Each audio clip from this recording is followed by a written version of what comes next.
What is going on, guys? I think we're live. It always takes a few seconds. There we go. I can see now. What's going on, Donnie or Tony? What do you want to be called now, Donnie? You want to be called Tony Meatballs? It's probably less confusing for when people see us talking in chat. I have no problem with you taking Washington. It kind of sucks because Washington opened at 10.5 at some places right after the Steelers performance. It would have been super nice to get them at 10.5. What do I think about Mostert over 50 rushing yards and Deebo Samuel over 50 receiving yards? I don't have a strong opinion either way, Brian. I don't do a lot of prop bets. So for me, like a prop bet is kind of like a coin flip. I'd stay away unless you're really doing like a lot of research and understand it. But like there's so many things that could be different. Like the Bills might design their entire defensive plan of around stopping Mostert, and if he's on the field, maybe they're going to pack the box. Like Mostert might have, even with 20 carries, he might have 45 yards. Like it's too hard to know what the Bills are going to be doing on defense, what San Fran's plan is. Like the other thing too with taking over on anything is if Mostert gets injured, like he's never going to hit that 50, right? So it's Samuel's already been hurt twice this year. He's only played a couple of games. But at the same time, like on the other flip of the coin, like those are their two guys that they're going to lean heavily on to pick up yardage. So it just depends how that game is going to be designed from both San Fran offensively and Buffalo defensively. What's going on, Jackson? It's middle time. Yeah, no kidding. I love that you guys have 10.5 on Washington and 6.5 on Pittsburgh. I think that's unreal. Let me just quickly, afternoon mud. But I really like the question that you brought up about Carson Wentz. I never really thought about Wentz going to Indy, but it's when you talk about like strong offensive line play and Reich being there as a coach, it's interesting. But at the same time, I don't think a lot of teams want to take on the risk of Wentz's contract. I don't know how contract stuff works 100% in the NFL. Like if he gets traded, how much gets picked up by the new team, how much is stuck with the old team?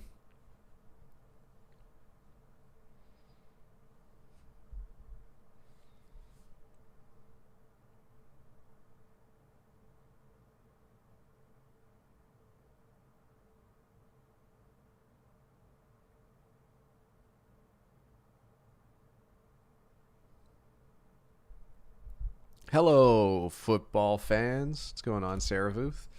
Yeah, I think you bring up really good points, and I don't think it's like, I think it's like the sum of all the parts, right? Like it seems like the coaching has gotten a little bit worse over the last few years. It seems like the offensive line has regressed. It seems like he's regressed, and I think just like the storm of everybody regressing has kind of hurt them.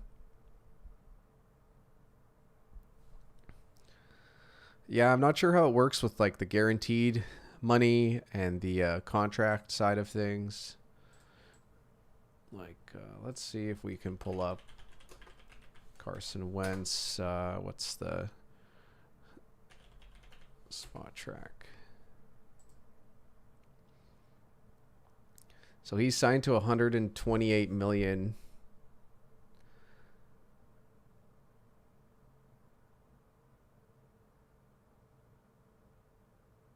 Yeah, like I'm not sure how dead cap works. I'm guessing signing bonus is already paid for by the Eagles, so I don't think that would be transferred over.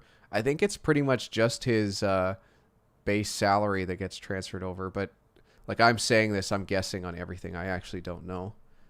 The fat guy, I think, has a better understanding when it comes to contracts and how that works. Not sure if you guys can see that.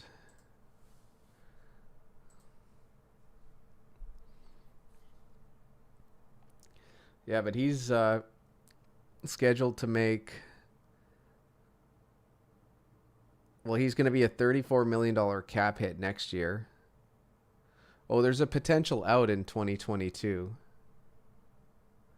So that's probably what's going to happen if he continues this play. The Colts do have serious cap space, but like, what's the incentive for the Colts taking on Wentz? Like, they could draft a guy and get the same performance out of that Wentz has given this year. So it's like there's a lot of risk for,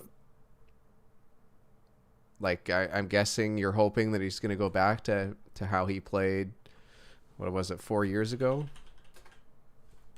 Let's take a look at Carson Wentz's career.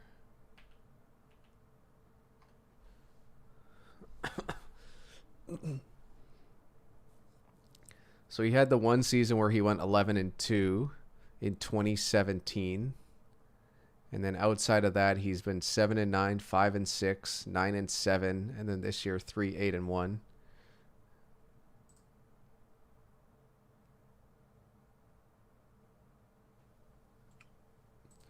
Hey, fat guy. Oh, hello. We are live. We're just talking about Carson Wentz. All right. Yeah. Yeah, it's the other thing too, Mud, is like so much of Frank Reich. Frank Reich's done an excellent job, and I feel like so much of his job would depend on how, if he brought in Wentz, how he would play. Because like if you just base something off of a relationship, like there's some positives going off of that, but if Wentz comes in and is just as bad in Indy, if they took that chance, like you got a feeling that Reich would kind of be on the line for that, because I think it would be more Reich saying like we can't get anybody better than him, but then that puts a ton of pressure. Do you think there's any value on betting Washington at 6? I don't know. I'd be too jaded because I missed the line so hard, so I wouldn't do it. Yeah, you got a good line at 10. Just live with a great one of the bets of the year, actually, I think. Yeah, but that's when he says bet of the year, he's talking about it being at 10.5. Now that it's at 6, it's passed by 3 key numbers in 10, in 9, in 7. So it's it's one of those 9 things is, where, like you're not gonna lose. Like, it's not the end of the world if you got 6. I just don't know how EV that is. I don't know. I get jaded really bad if I miss the line movement that hard. So it would make me not want to bet, to be honest. So I got it at 10. So I'm very pleased. I will say this. This is where Fat Guy and I differ a little bit, but I think he is right, but I don't mind if there's a line movement for a team, especially market play, because this has essentially been a reverse line movement for Washington, because they've done it to encourage more bettors to take the Steelers as kickoff approaches, and they've done that. Like even yesterday, Washington had 80% of the money, and now they're down to 44% of the money. So they got their Steelers money in the last 24 hours. The books actually could have left this at 10.5, and a lot of public bettors, I think, still would have taken the Steelers. So they did take some risk by bringing it all the way down to 6 and leaving that middling opportunity for some people. So part of that was uncertainty, though, with COVID stuff. True, but as far as I can tell, there hasn't been any bad news for the Steelers, and they decided to move the line 4.5 points. It's interesting, but maybe there's more to lead on to this than we know about or we've been privy to. The under's another interesting play. I know Mickey's been talking about it the last 24 hours or so, but the game opened at 43.5, and it's still at 43.5 despite 60% of the bets and money being put on the over.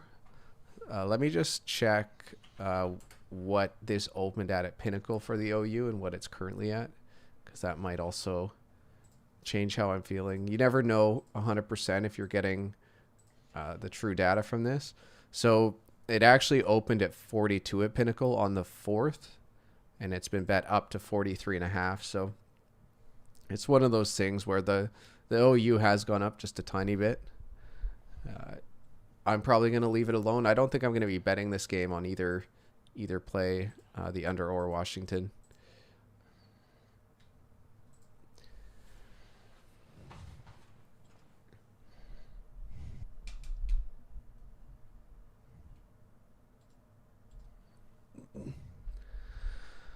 Ryan Kennedy asked, what's your thoughts on Niners -1?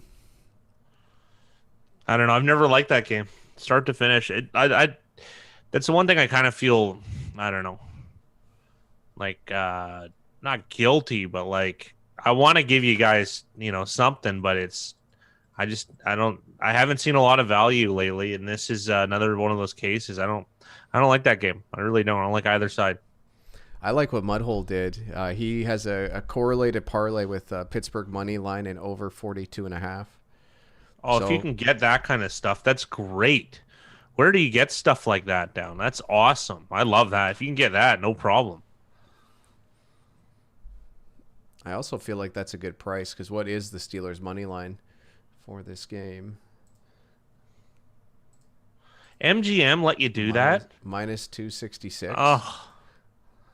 Oh, Vegas is still alive and well. Holy.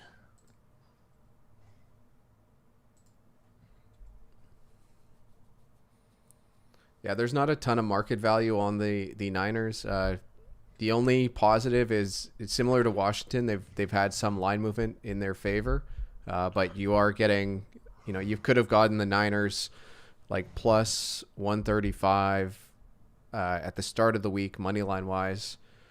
Now you're having to bet Niners -2 at -103. So you've lost like, what is it? 8-9% value there.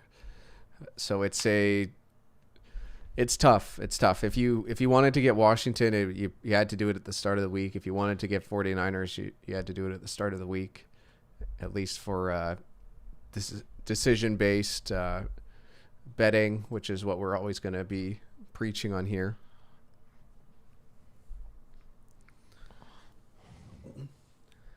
The Steelers do have one of the best coaches in I forgot his name now. Mike Tomlin. Mike Tomlin, thank you.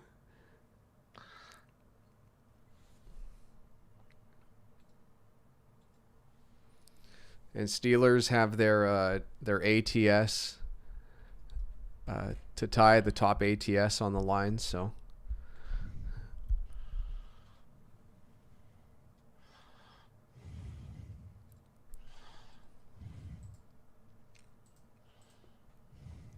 there's a couple interesting like long-term props from this game, Washington Pittsburgh, and one of them is Alex Smith comeback player of the year. Another one's Mike Tomlin for coach of the year. I think those are both interesting.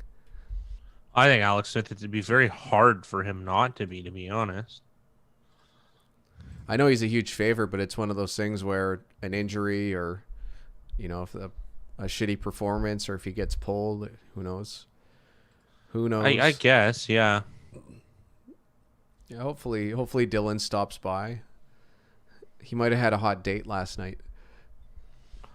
Yeah, you never know what's going on there.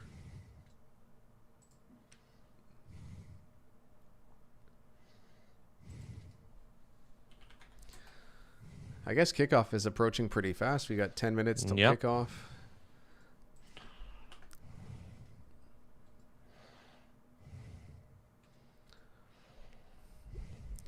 Do you think 6 is equilibrium, or do you think this market is just because so much action came in on Washington early that they had to drop the line for Pittsburgh? I don't know. It's closer to Pittsburgh than anything, I would imagine. Washington's getting a lot of love. They're getting recognized as a strong team, I think. So it's difficult. It's tough. It's tough.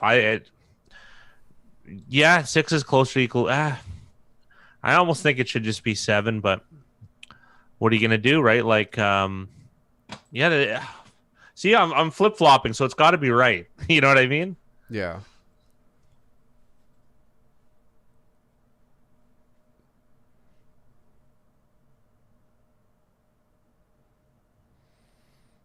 You also hit D Johnson over 61.5 receiving yards. He's had Deontay Johnson, 3 of the last 4 weeks, just a sprinkle.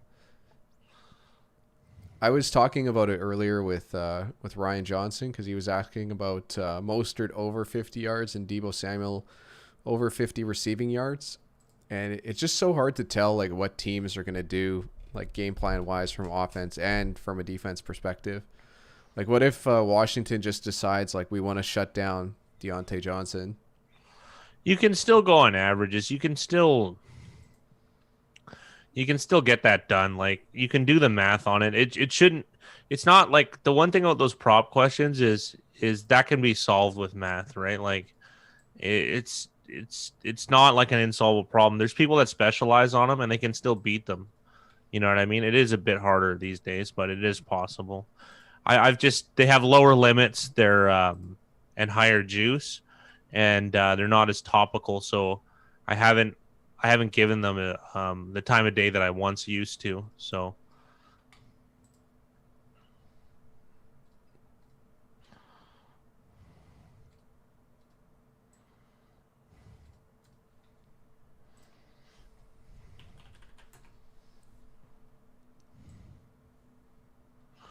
well, Deontay Johnson's been targeted a lot of in a lot of like a lot more than a lot of the other receivers on the team. So I can get behind that. It makes sense to me.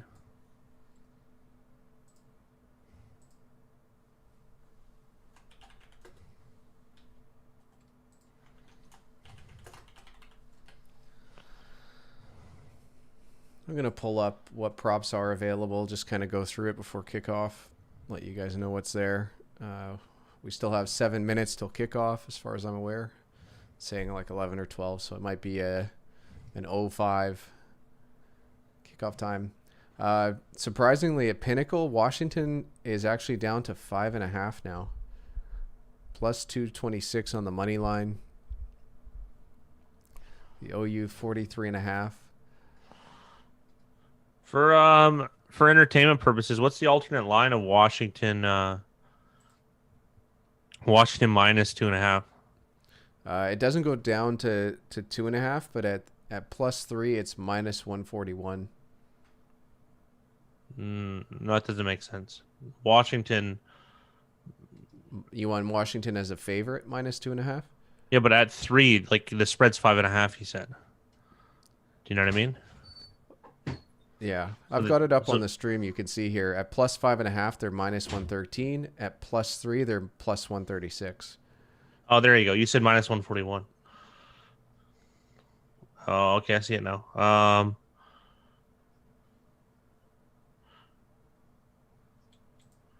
So that's the lowest it goes. Okay. They might have something else in here. Let's take a look.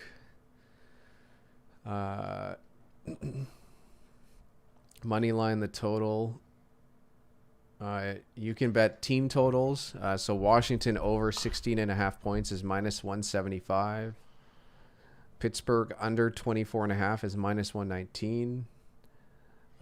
Alternate lines. The only alternate lines they have are Washington plus 14.5 at minus 419. They have them plus 3.5 at plus 113.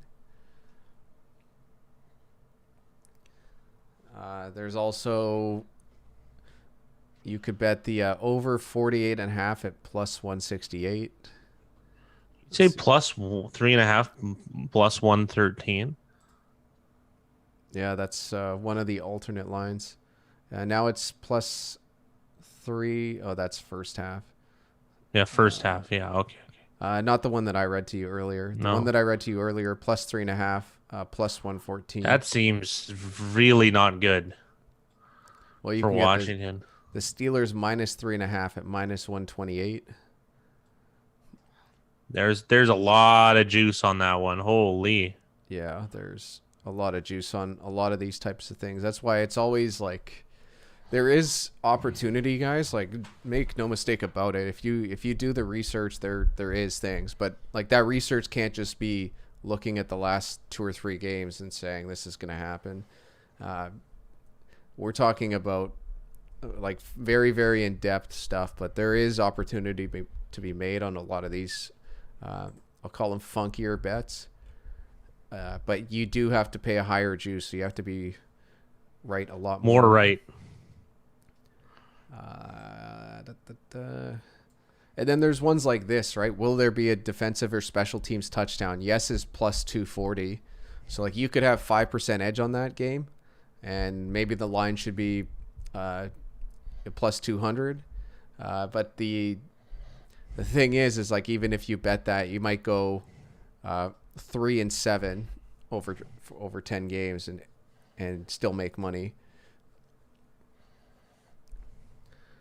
So it's it can be tough sometimes. Will there be a score in the final 2 minutes of the first half? Yes is minus 333. Will either team score 3 unanswered times in a game? Yes is always high on this one. It's minus 205. Will there be a score in the first before 7 minutes 30 of the first quarter? Yes is minus 143. Longest touchdown, this is interesting. Under 42.5 yards is minus 187. I like that. I like that a lot. Under field See, but I don't want goals. to fall for it, but I like that. You like the under?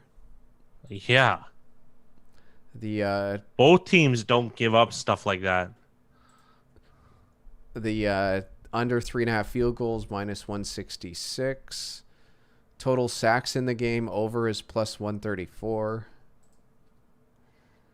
You can bet if the points are going to be odd or even. But the juice on that is minus 111 is the base juice. I like these point range ones. Washington, 14 to 20 points is 2-1. 21 to 27 points is plus 250. 28 to 35 is 5-1. If Washington to score 36 or more points is plus 1650. Yeah.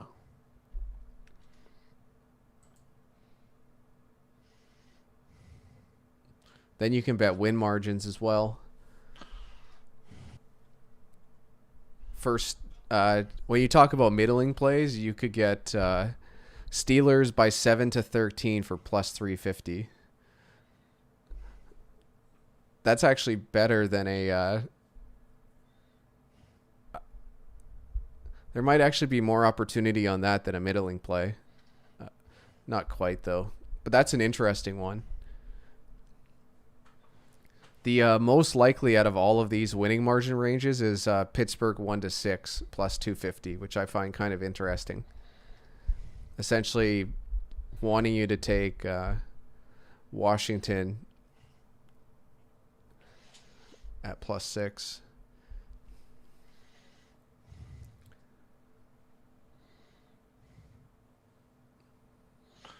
I like what Zap said here. All the me and the ones lost for Washington. Anyone got him plus 7.5 or better. But nice, better, nice. But Steelers minus 6 looking appealing. It's closer to that, but I don't want to get like. It's still a closing line, you know what I mean? So I'm waffling on that one too, but it would just be a middle. I got Washington at 10, so I think I'm just going to ride that. I like that comment, though. I really do. That's kind of how I feel about the game.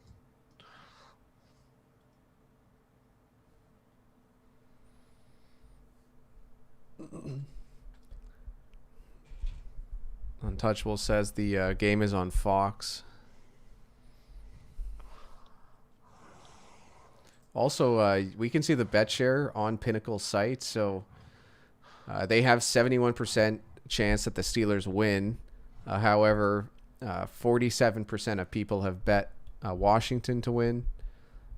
For the handicapping, 62% of people are on Washington for the spread. And the over-under is pretty much split. 52% on the over, 48% on the under.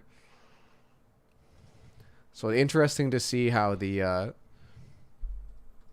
specific market is compared to how it looks on Action Network.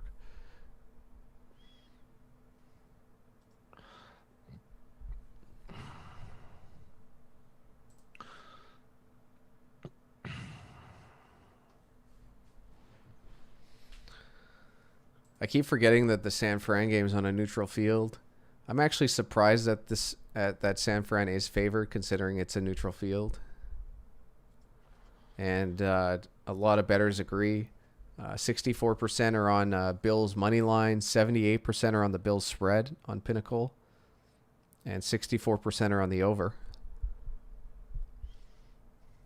It's kind of fishy. It's kind of a fishy one, to be honest.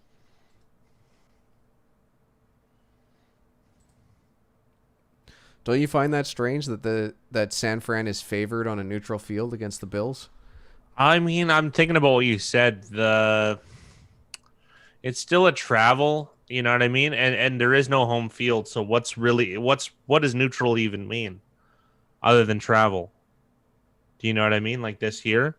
Like what's the difference between playing in Santa Clara or Arizona, right? Yeah. There's a travel inconvenience for an East Coast team. So I don't know, I almost don't think it matters. Like it's the weirdest thing in the world.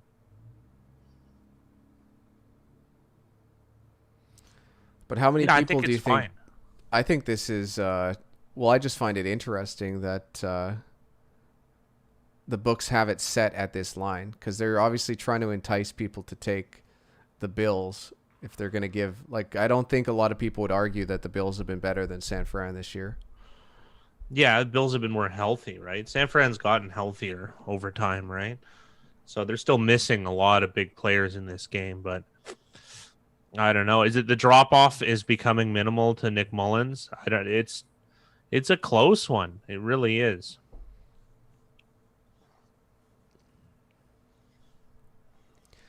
I think in the contest, I just went with a better team. Like in theory, is the Buffalo Bills. I would not be surprised at all if they lost this game.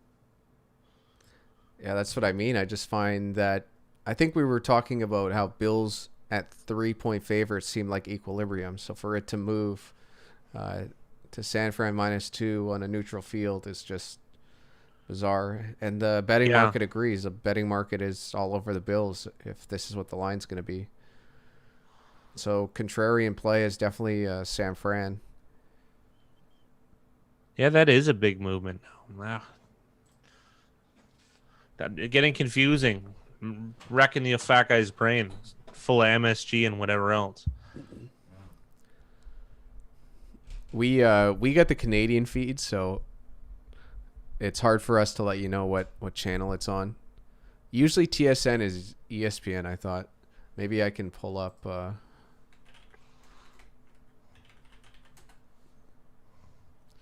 where does it actually tell you where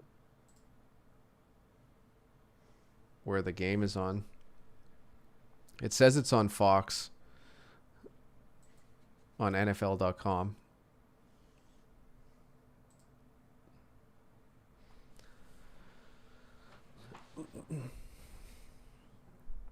I feel like they just showed some of Alex Smith's leg. They're showing it right now. I'm good. I don't need to see this.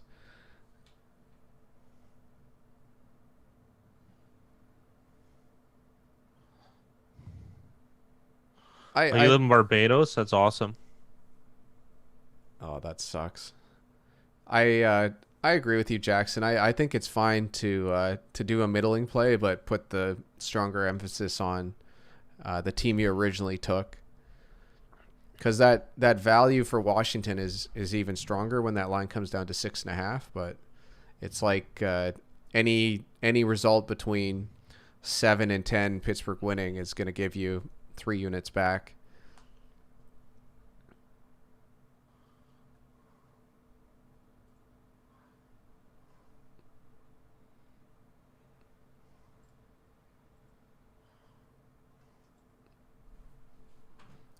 There is a website I've used before called NFL Byte, and sometimes you're able to watch the games through that. BITE. I'm gonna find a stream for a friend there and private message him, I think.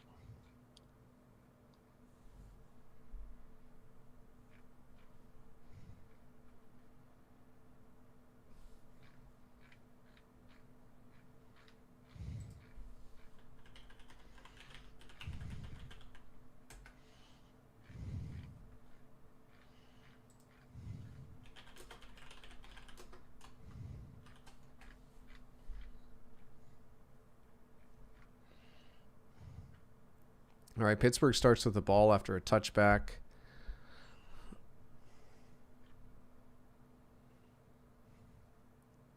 And they go for the James Washington contested catch going long on Ronald Darby.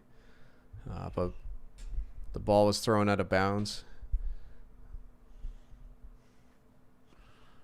Great job from Jonathan Allen. He hit him and he moved his arm out of the way. Like, I don't know. That just seems really difficult to, like, not land on the guy. You know what I mean?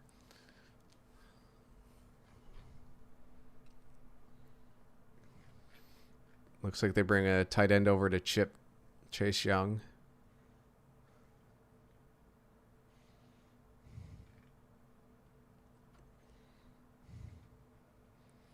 McLeod with a catch. You have a feeling that Washington's going to play really close to the line of scrimmage in this game with all their secondary and safeties. I guess safeties are part of the secondary, so it's redundant. Washington's second against the pass on defense, according to whatever yardage stat this is being used. Oh, you're getting a 404 error on that site? That's weird.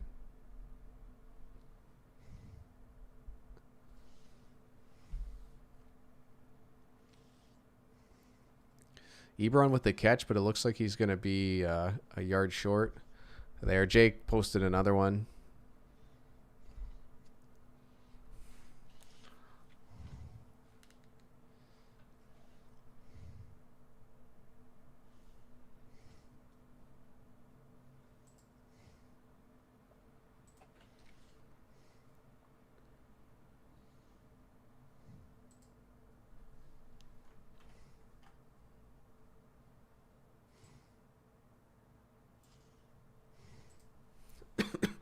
So Washington forces the 3 and out.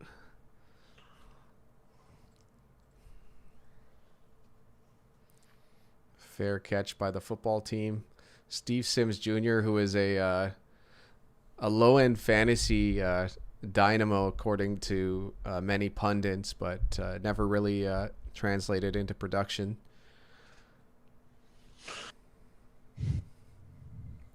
Yep.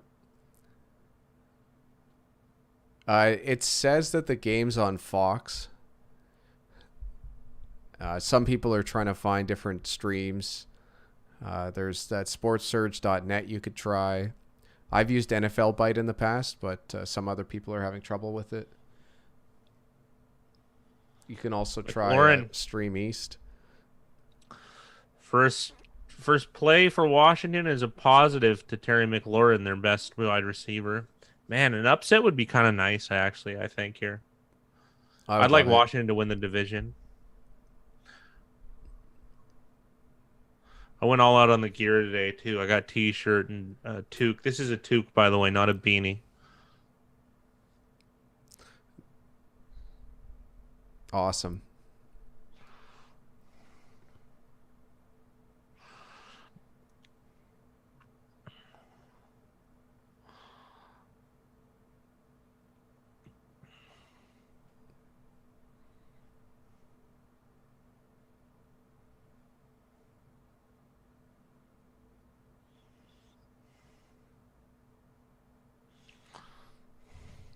Wright slips coming out of his break. We're going to have 3rd and 9.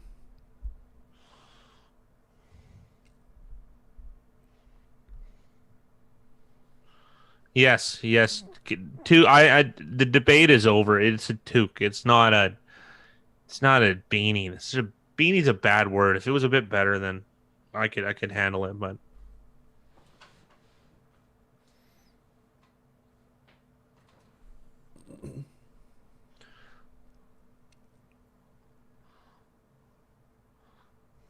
nah, Sim should have cut inside.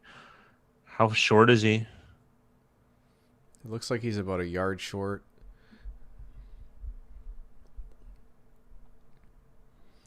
This seems like a game where punting is going to be favored. I know it's a beanie in the U.S., but you guys got to come around on this one. We let you go with the metric system, but there's no way. You're gonna have to make some concessions on this one, all right?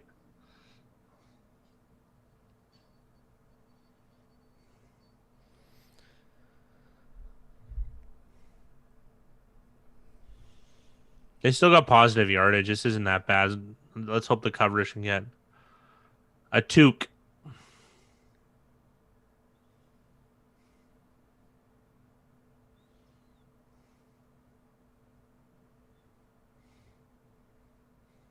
A toque. Yeah, it's Tom Hood spelled it right too. I guess that'll be trendy now, right? Be hipster to call it a toque in the U.S. I don't get what happened there. Can you call for a fair catch if the ball hits the ground? I don't know. They whistled it right away, but he got a violent hit. But that's, you know what I mean? Like, probably because it's live. I don't know. Why'd they whistle it? I don't know. I don't understand why they whistled it either, unless it was a fair catch. Yeah, but it hit the ground, like you said.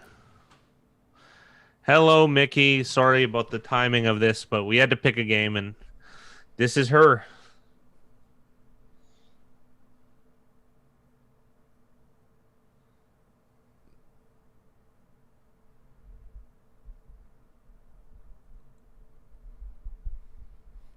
I like how Canada went from being known for like igloos and totem poles to being known for Tim Hortons.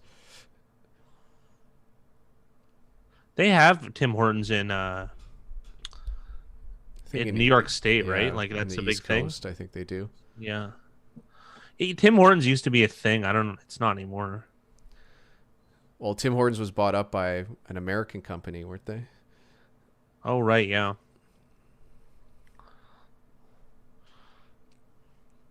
Trying to think, are there more Tim Hortons in our area or Starbucks? Gotta be Starbucks if you count Vancouver. They have them across the street from each other. Did you know what the number one franchise is as far as locations? 7-Eleven? Possibly. I was going to say Subway. Subway's got quite the lead, but that might be for franchises. Is 7-Eleven a franchise? Oh, yeah. Absolutely.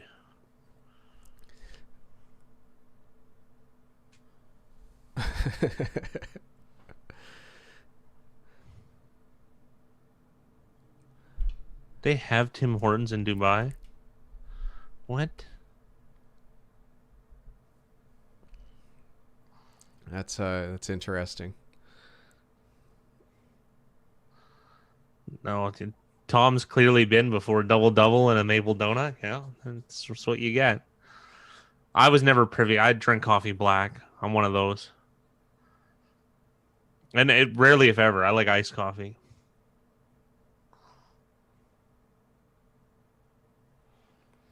Washington hasn't beat Pittsburgh since 1991.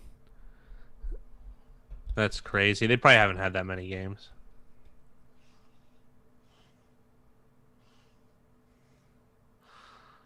I like this team. I've said it a million times, but I'm just into Washington. I think they're cool. I like the FU to the establishment with the Washington football team name. Like, all right, you want to take everything away from us? We'll just be the football team then. It's awesome. I don't care for their owner whatsoever, and they've also they have a nice defensive line. I like watching this defensive line. Look at those four guys. They're monsters. Well, I said it I don't know if it was last week or 2 weeks ago, but Washington and Carolina now are my favorite teams, at least for this season. Yeah, me too. And awesome you made a good point about Pittsburgh gets the ball out very quick, but it's going to be tough against this defense. It's going to be hard. This secondary they were number one against the pass for a long time. They might still be. I mean, that's yards, so that doesn't mean too much, but the secondary plays reasonable too. It's a strong team on defense.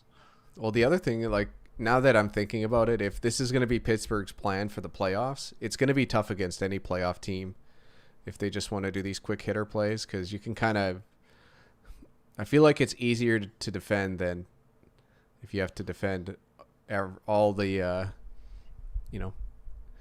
against all the different possibilities of things that can happen. And who knows, maybe Pittsburgh just drops back and plays like a normal style offense, or Roethlisberger how he was. Maybe they're just saving him till these more important games. Well, there's an old poker saying, do it until they give you a reason not to. And if no one's really stopping it, why would you even need to delve deeper? You know what I mean? You've won every game. Yeah. They haven't had too much turmoil. I mean, they played a little different when they were coming back against Dallas, but 3rd and 15. Dude, they're there. They're there. Not a good look for Steelers. Fantastic. Oh, they had the opportunity there to pick up that first down. Juju Smith-Schuster with the drop.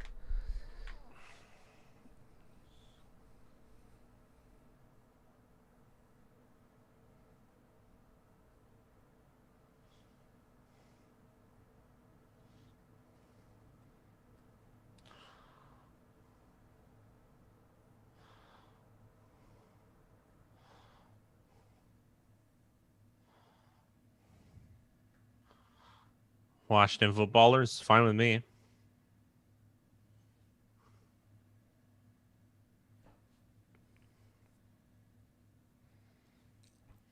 When are they coming for the Chiefs? That's my next one. I'm wondering. I love that. The Arrowhead is cool.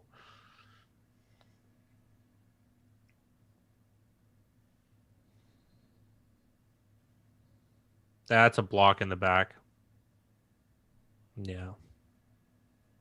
That's just so common in the return game. Smith looks a little peeved on that one because it was so obvious. I always find it strange. The front of the helmet on the Chiefs has a lot of teams have their logo in there. It's just white. I always find that bizarre. Like why? Like it's another spot for branding.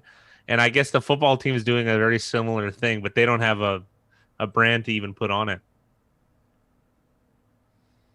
Kind of going with like the Cleveland Brown orange helmet. Like it's just brand is no brand.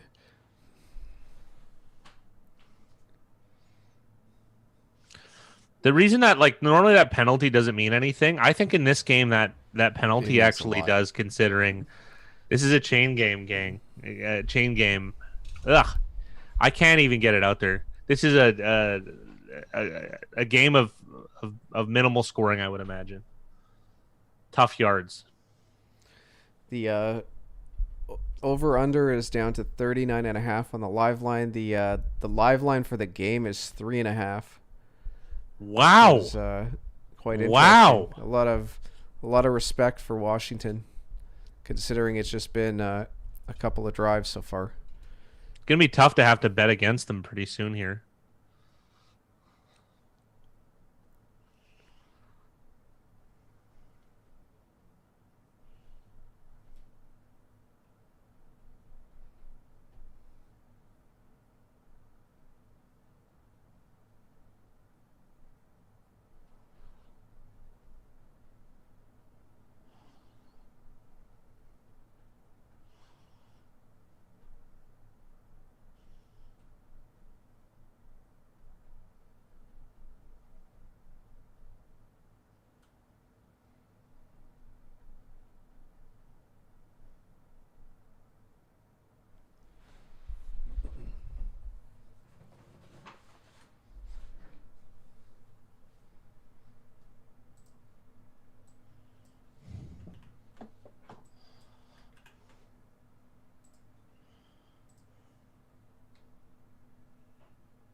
What a what a fantastic run. God, this guy just looks like a pro every time I see him. And it's a type of running back like it's not that I kind of railed on him last night. It's not that I dislike Saquon Barkley. It's just you're not gonna the north south stuff doesn't seem as likely. You know what I mean? It's I like the tough mutter yards. You know what I mean? Oh, Gibson's coming off a little bit gingerly, but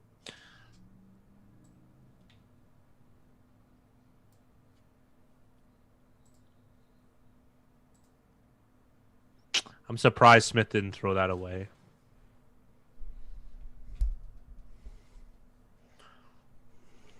It was a nice dial up. Surprised though that Smith didn't see that coming.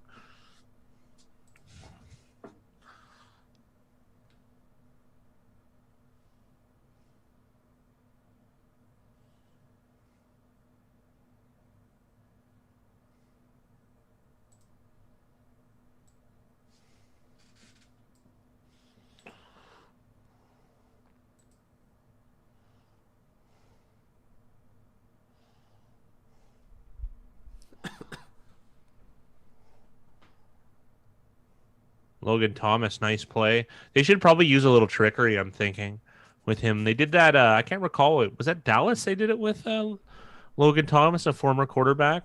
I'd like to see that again. I think it was reasonable, even though the throw ended up being contested.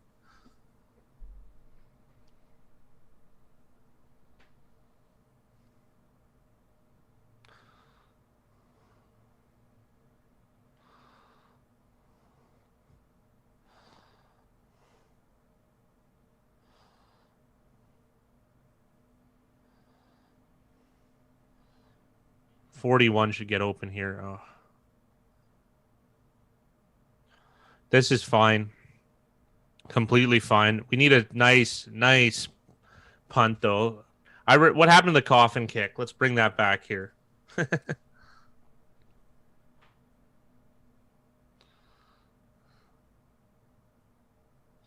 I hope Gibson's not out. I usually running backs I don't care, but I don't feel there's a lot of depth there as far as what he brings to the table.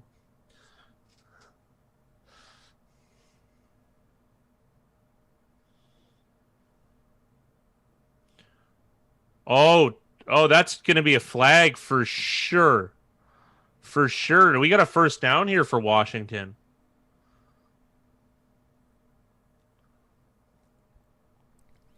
It's 4th and 5, so it just depends how close or far that 5 is.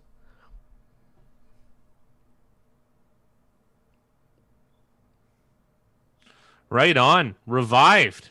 Let's go, football team.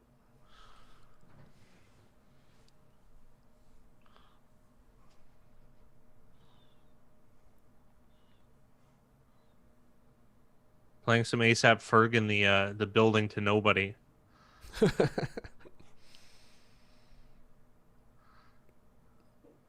Put in work, the song is called.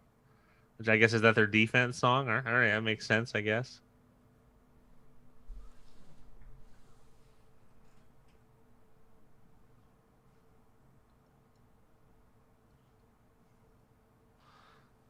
Yeah, they're doing some medical work on Gibson.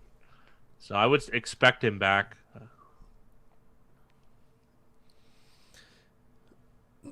I didn't see exactly what they're taping up, but it looked like possibly ankle, so he probably just a low-grade sprain, if I had to guess. It's a minor tweak, as they say. Blitzburg, I don't mind that.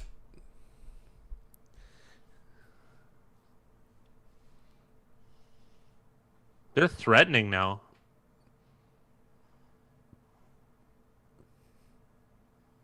How much time's left on the play clock for you?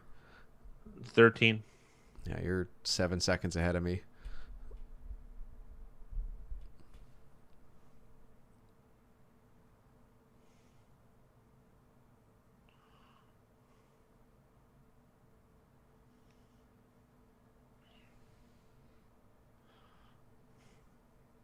Nice play by Cortland Sutton.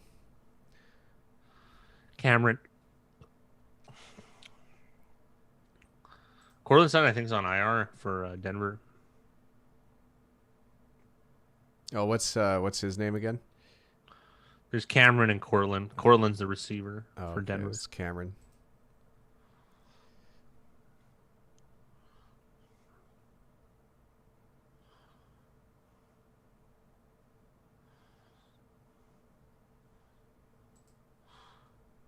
I can't believe he completed that. He doesn't have the arm strength usually, that type of stuff. I mean, they didn't get the first down, but that was impressive to me, believe it or not, considering the duress and lack of power he had on that.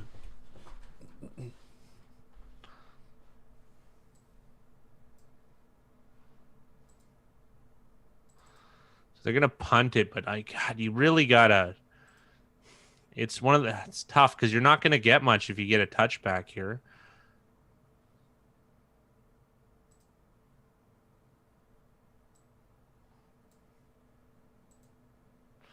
That's okay. It could be. I don't know. I like a little better. Another penalty here.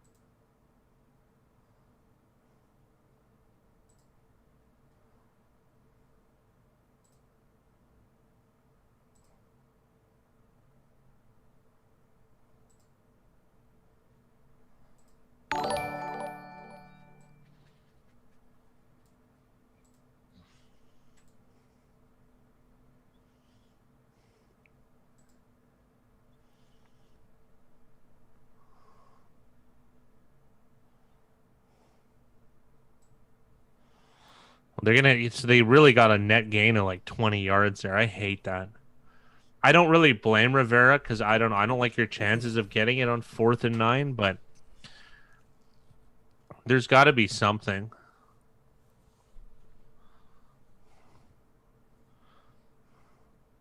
I'm trying to think of what a better idea would be. What about all goes? The chances of a pick six are so minimal, right? It's definitely something to try. It's funny because if teams started doing it enough, coaches would start coaching to just bat the ball down instead of intercept it. But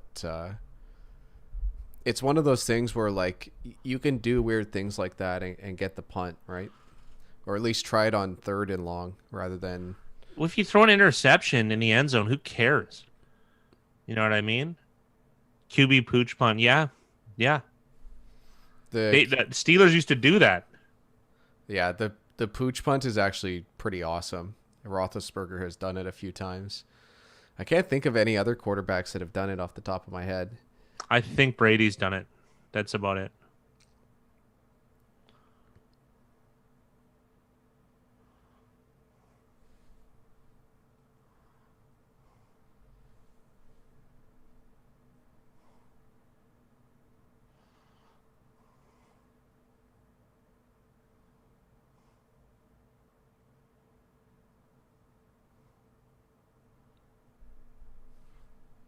Yeah, with the leg, yeah. I don't know. I'm a fat guy in Canada. I can do a pooch punt, so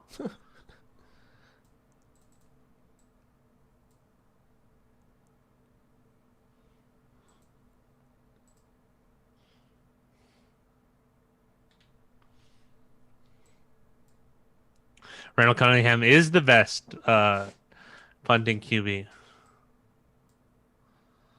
How long was his? It was like 80 yards or something because of the bounce.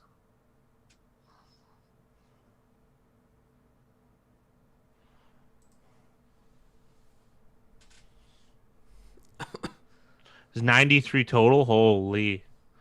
It's got to be the longest punt ever. Was it Randall Cunningham that had that punt, or wasn't it? Or was it somebody else? No, it was Randall Cunningham. He punted out of his own end zone pretty much.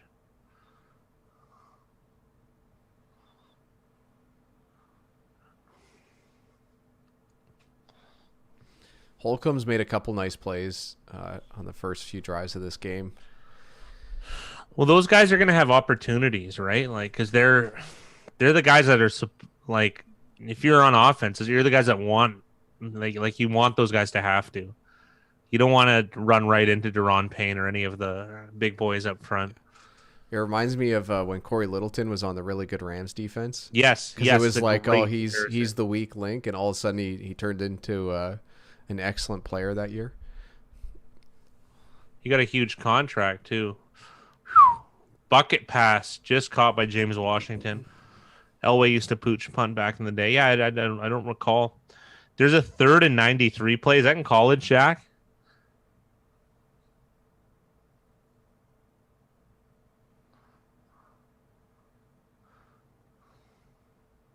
You know what? It must have been like a botched snap, and it just flew backwards. That's my guess on how you can lose that much yardage. Yeah, college. Okay. It makes sense.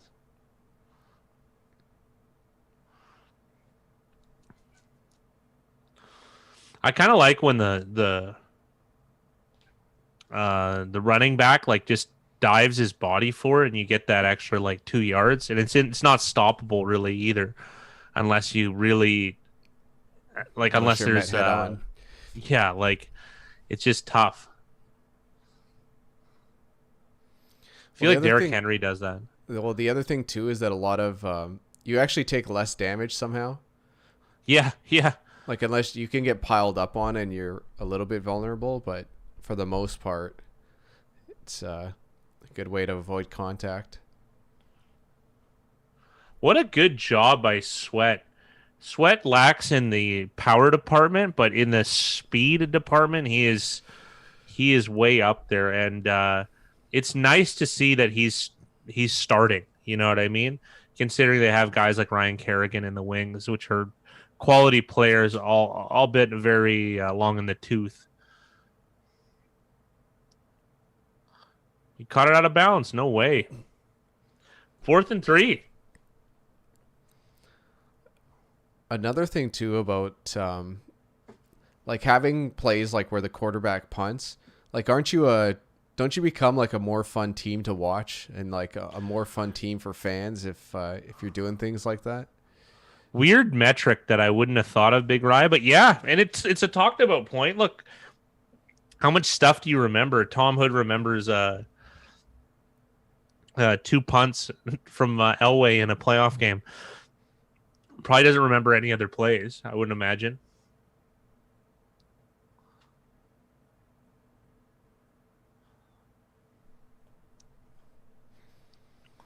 So Pittsburgh's got the edge in the field position battle so far to start this game. Score still tied at 0. This is the fat guy's favorite style of game, by the way. It's my favorite. It actually is. If Gibson comes back, this will get up there. It's because no one's willing to give up an inch. You know what I mean? I hate a big thing for me, which bothered me when I'd even try and watch basketball with Big Rye, is when they didn't play defense, and I hate that. I hate it. I hate that. I can't. I don't know.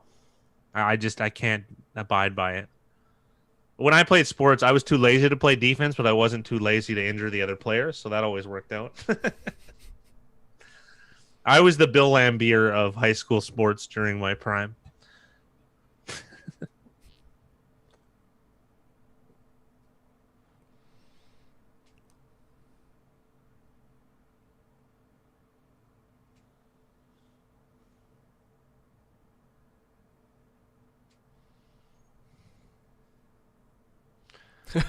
yeah.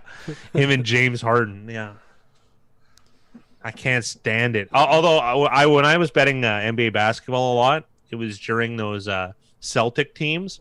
The OU, no joke, was like 145 a game, and they were all. I loved them.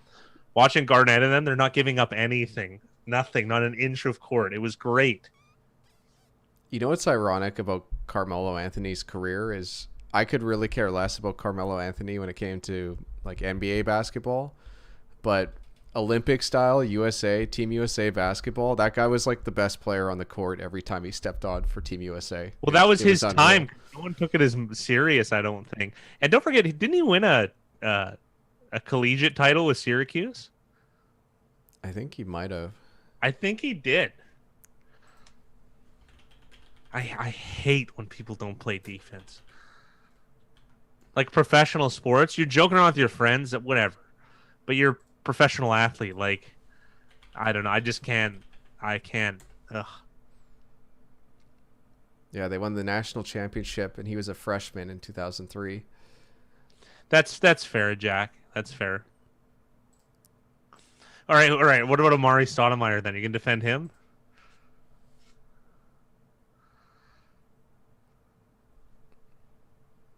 Sorry, did we get a confirmation on Anthony winning with Syracuse? Yeah, 2003 as a freshman. Unreal. And I don't think they were a favorite either. No.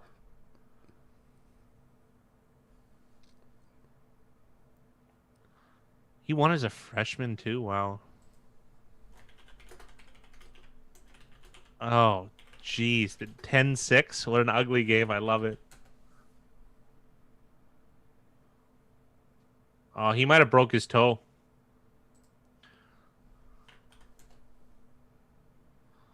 Oh, dude, they got to cut that nail. You see that thing? Holy, that's half the problem.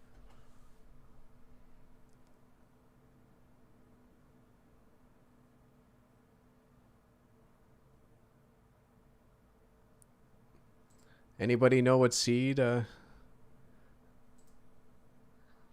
Syracuse was in 2003?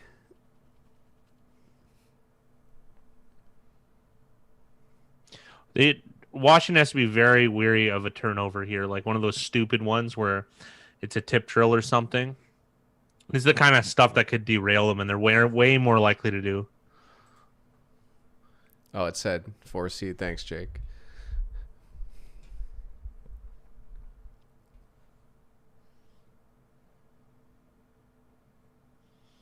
It's a first down here would be really, really helpful for Washington, although I'd put it at probably 25%.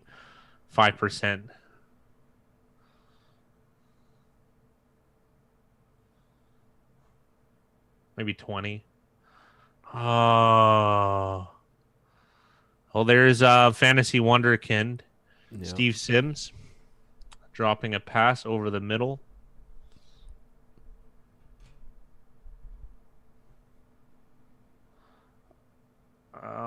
That was a... We like 20% back. Yeah, I agree. I think he would have got 30 on that one, to be honest. Unless, because it was Edmonds, the safety. I don't know if he's going to have to run. I don't think he can attack him head on there. That's unfortunate. Well, outside of Gibson, Sims should probably be the best guy in the open field to make guys miss and get yardage. I don't know what the hell happened there. It's got to be on Washington. The Steelers still managed to recover the ball, even if it was a fumble.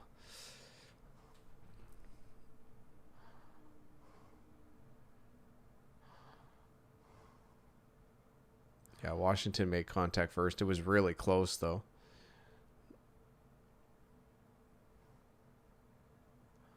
Also, didn't McLeod fair catch? Didn't he throw up a fair catch? Yeah, so that's...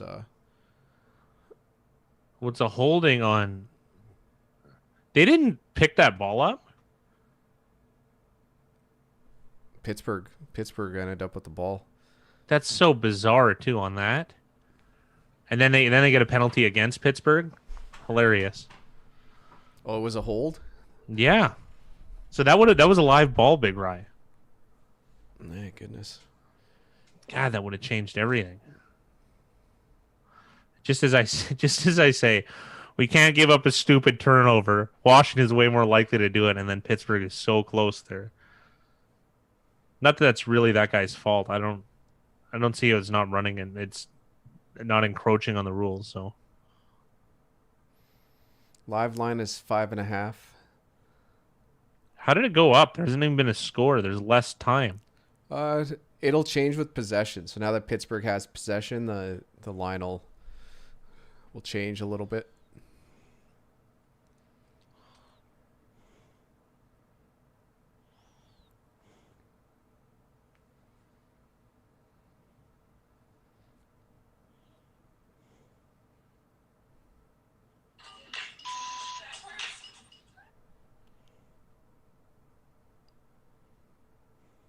The OU live is 33.5. So congrats to anyone on the under 43.5. That's looking pretty good. Looking great.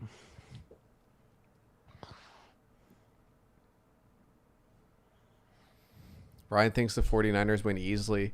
It's interesting you say that, Ryan, because a lot of people are on the Bills. So San Fran might be a nice contrarian play. It's still too early to say 100%, but as of now, it's looking like it might be. At least at Pinnacle. Pinnacle's an interesting book because there tends to be more sharp players on Pinnacle than at a lot of other books.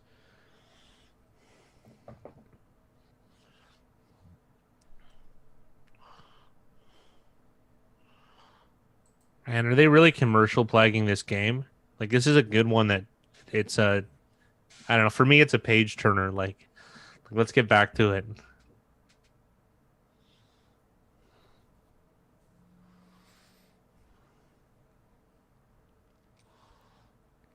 We're still. I want to see how. Quarter too. Feels I like want to see. It should be halftime by now. Yeah, it does. A lot of short possessions. I want to see how well this D line does when it gets into the depths of the game. You know what I mean? Orion's got under 21 in the first half. That's looking pretty good so far.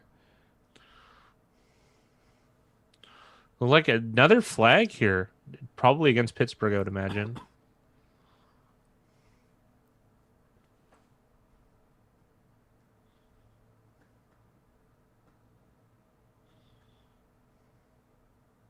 Wow.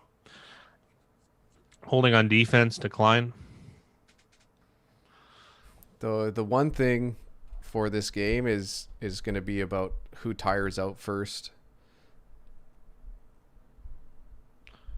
Oh, Jeremy Sprinkle didn't get it. That's holy jeez. He had it in his hands twice. Gibson's ruled out, said Ryan. Is that true? Or is he just out for those few possessions? I feel like Ebron's going to be a hot target today.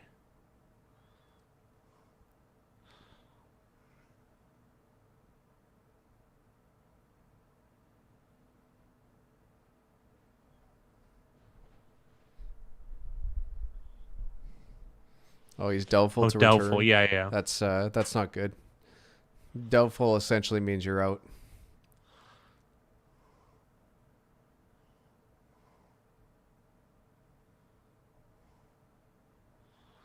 Where are they going to spot that ball? Kind of looked like he took a couple steps back on. Yeah, on his own merit.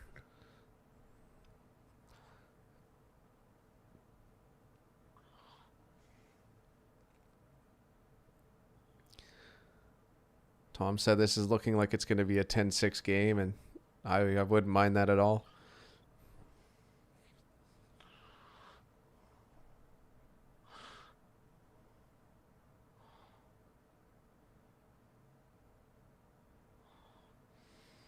Third and one. It looks like, Pittsburgh is going to pick this up.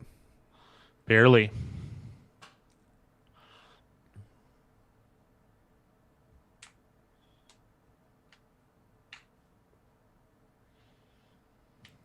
I'm surprised the OU was 57 for Snell, to be honest.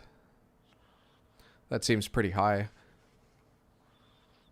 Yeah, a lot of game flow because he'd be the primary back, probably 70-30, I would imagine, between him and McFarland. Yeah, and I guess maybe some Ray McLeod, so I can understand that. I guess if they think they're going to be winning too, that there's going to be a more likelihood of them sticking with the run. Although they kind of have a running offense, like really short, quick passes is if you're doing runs anyways. Yeah. Much like a very New England style offense. 13-6 Pitt, I can understand too. If Pittsburgh's going to win, 13-6 would be great.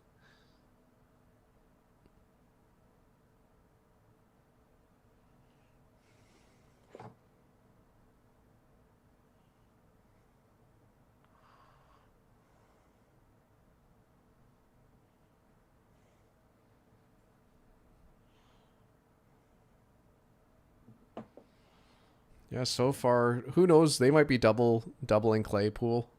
Like, would you rather throw to Claypool getting doubled or Ebron underneath in linebacker coverage? It's one of those things where, like, you just don't know how the other team is going to game plan. I don't think they're nightmares. I think they're good. You know what I mean? They're like, I don't find them, like as fearsome as Kansas City. Let's put it that way. I think where it becomes dicey is when you have to decide if you're playing man, who's your fourth corner? Like, your fourth corner is going up against James Washington. That's where it gets tough. Or Deontay, yeah. Yeah, the matchups become tough.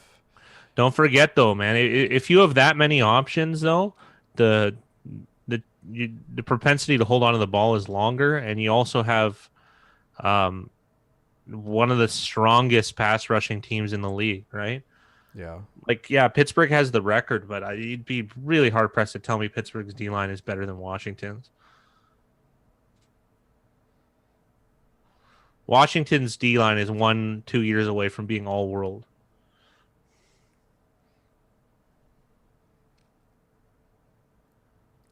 There's also been some offensive gaffes. Like, there's been quite a few drops in this game early on, so we'll see. There was last week against Baltimore. Yeah, we'll see how that if that continues for both sides, because there's probably going to be a little bit more offense than 0-0, but it's definitely shaking up to be like one of those old school physical games. Look how far Chase Young is already over there. Oh yeah, Washington's been super aggressive on those screens, which is really nice to see. Oh, this is almost timeout territory on defense.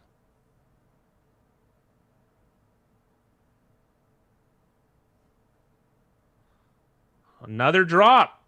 It's pretty inconsequential, but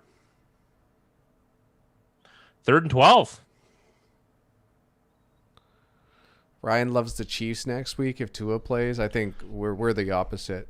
I think we would definitely like the Dolphins. That's 7.5, but not. We need good juice though. It might not happen. So it's tough to make a bet in it for next week. I'll tell you that much. I like how you compared it to the Raiders Chiefs game. Very similar. Which kept switching between 7.5 and 6.5, and it's one of those games where 7 feels like equilibrium. Big completion. That was a tough Deontay first Johnson. down. Big completion.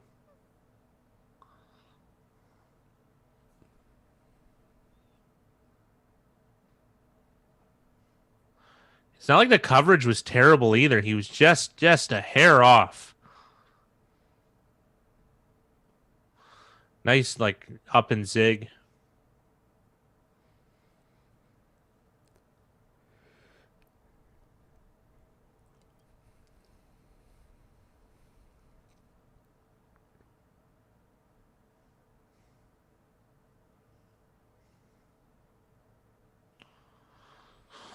Nice completion for Roethlisberger to Benny Snell. Picks up 5.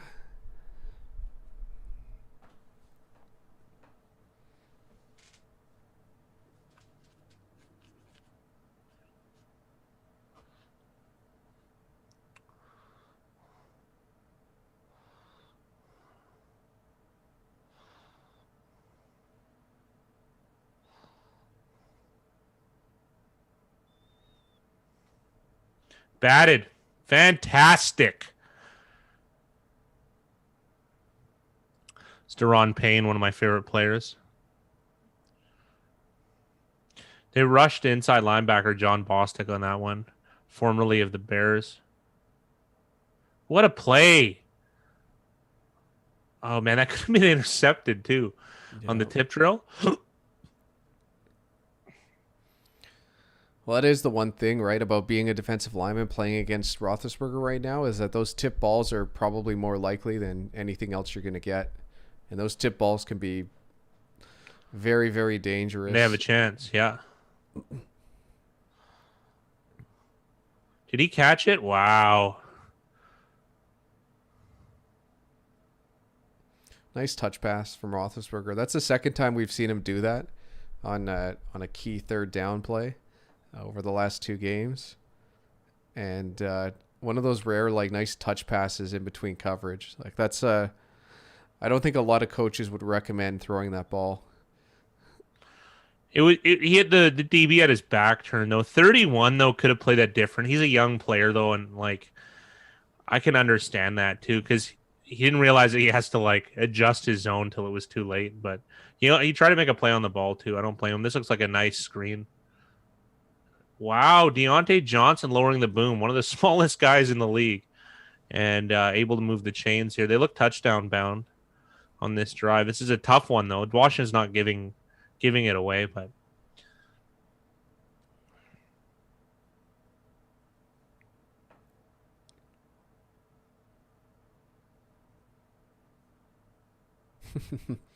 Boom is right. he did. 2nd and 2 for the Steelers. From Claypool's got 6. single coverage up top.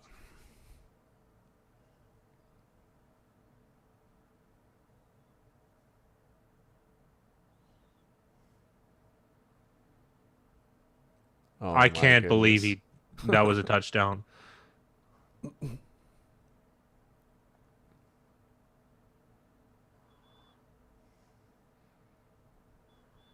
I don't know. I think this is on Washington, this penalty anyways, we're going to see. 78. 78 is on the 5. That nullifies a fantastic Deontay Johnson play. Did they start that play on the 6, though? I think he was fine where he was. Because he has to be 5 yards downfield, right? I don't think he got to the 1. I don't think it started at the 6. I think it started at the 11, Big Rye. Well, on my call before, I said they started at the 6, so. Oh. No, maybe you're right, yeah. They're at the 11 now after the penalty.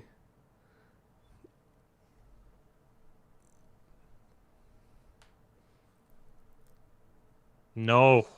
Incomplete. Tight coverage on Ebron.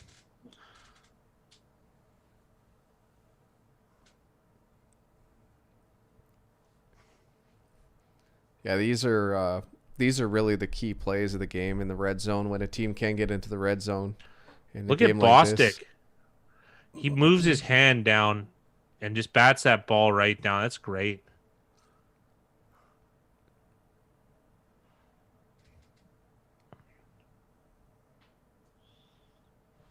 Third and 7 here. As key as it gets right now. It's hard. Points are hard to come by.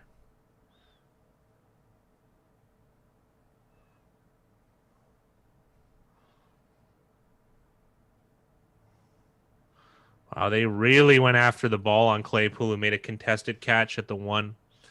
Tough, very tough 1st and goal here.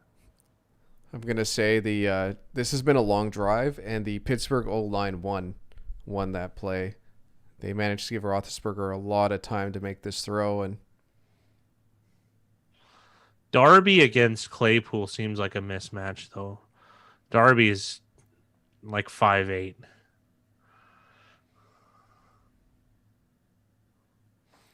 he lost that with his feet. Like, he lost that battle with his feet, Darby did. Yeah. And if he's going to lose the battle with his feet, he's not going to win the hand fighting game. What a throw. Johnson get his touchdown anyways. Pittsburgh up 6 with a pat impending.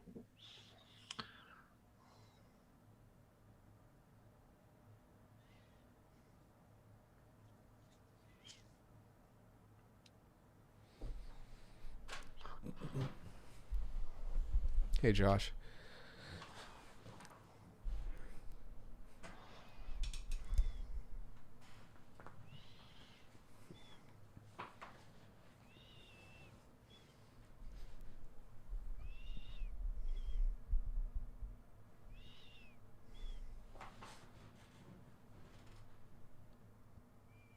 The pad is good, so Steelers are up 7.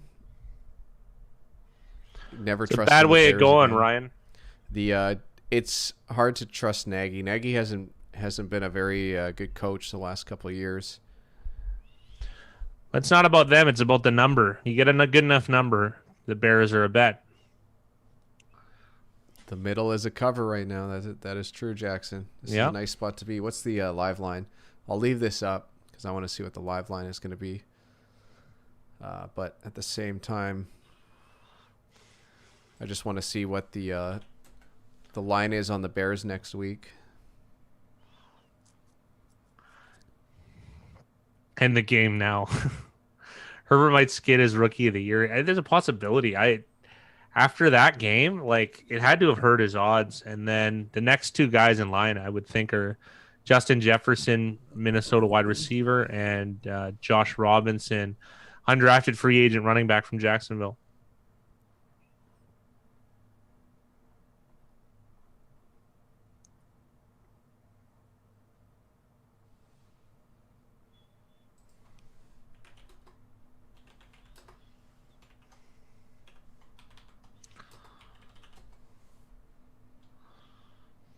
Herbert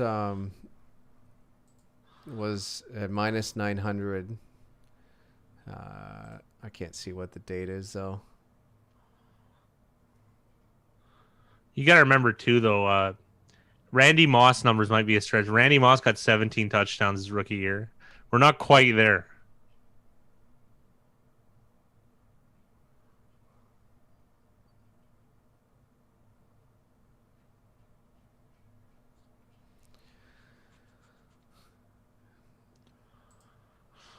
You know what's interesting here? I'm just looking at the defensive rookie of the year winners. It's all been defensive linemen and linebackers since 2010.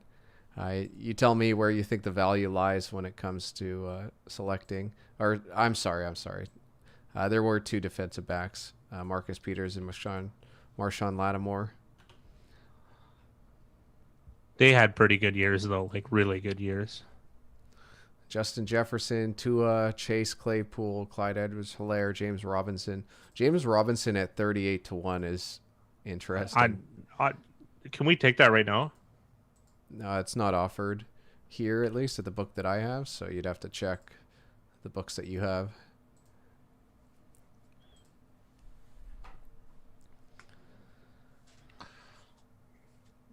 Where was Justin Jefferson drafted? Take a look. He was drafted 22nd. Ruggs, Judy, Lamb, and Rager were all taken before Justin Jefferson. Yeah. What about, was Ayuk at 24? Ayuk went at 25, so just a couple picks later. T. Higgins was a second-round pick. Yeah. At 33. First at 33rd, though.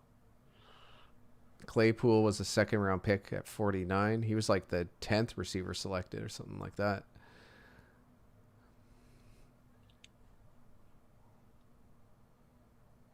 That's a big offside by Morgan Moses.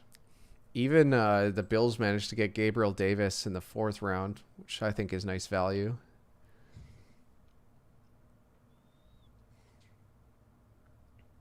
Darnell Mooney was a 5th-round pick for the Bears. Donovan Peoples-Jones was a 6th-round pick for the Browns. He's a starter on that team.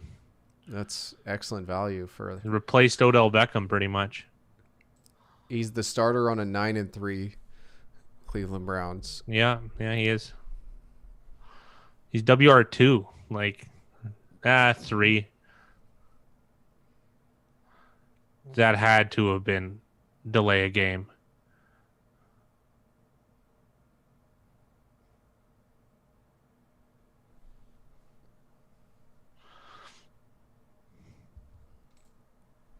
I think you're talking about Van Jefferson, Jack.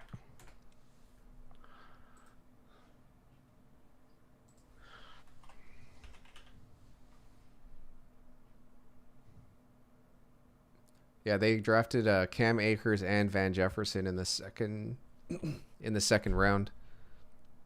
They also drafted, that's a outside linebacker, Terrell Lewis, in the third round.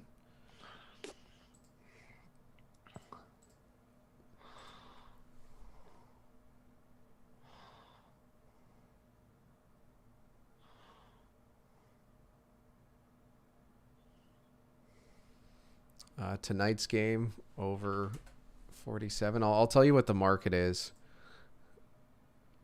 At Pinnacle, it's listed at 48. 43% of bets are on the under, but 58% of the dollars wagered are on the under. I usually like unders when there is more money put on them. Let me just check what the line movement has been.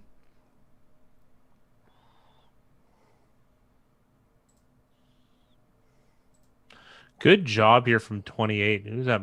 Mike Hilton? Because if he didn't slow McLaurin up, McLaurin would have made a really positive game. Probably a first down, I would imagine. God, we're at like an 18%er, probably 3rd and 13.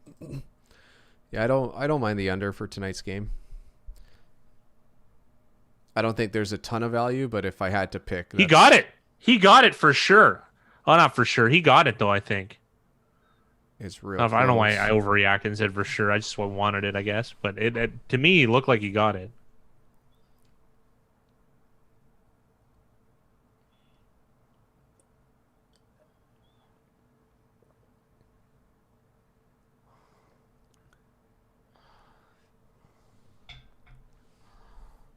So he doesn't actually step out, so it's pretty much where the ball...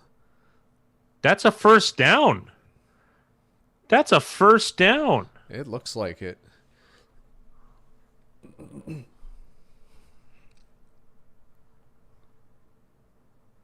He challenged. Great job. And what a play from Logan Thomas.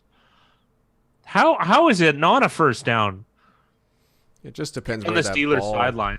Just depends where that ball actually crosses out of bounds, which it's hard to tell from here. It looks good live, or it looks good on that replay from the side.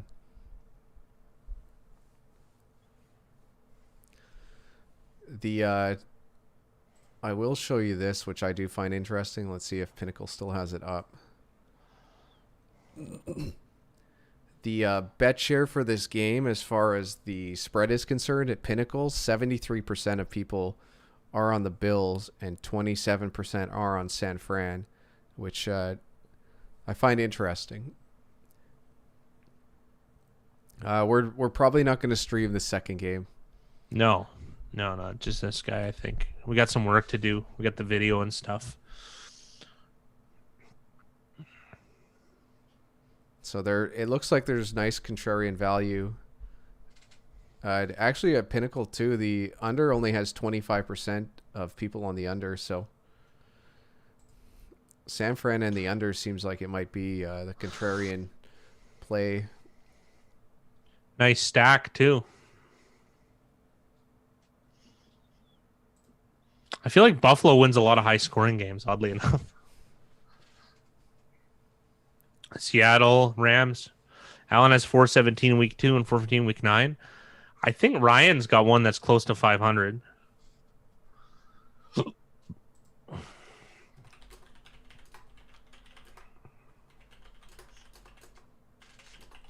And Mahomes has a bunch too.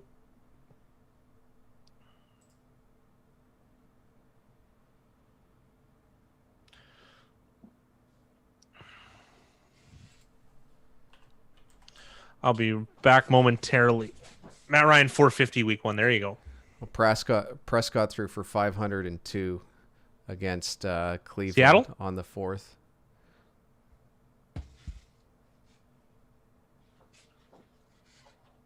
Yeah, Prescott actually has the top 2.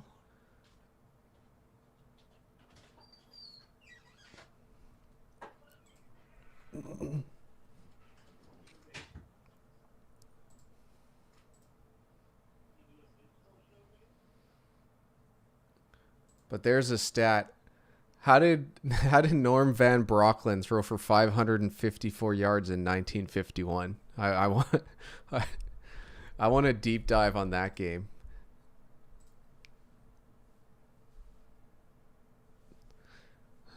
Dak was what did they end up calling this?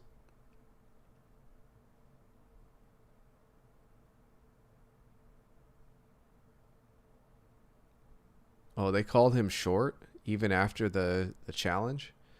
And Washington's going for this. Fat Guy is missing a very exciting, pivotal moment in this game, especially where they are on the field. Oh, they might just trying to get them to pull offside.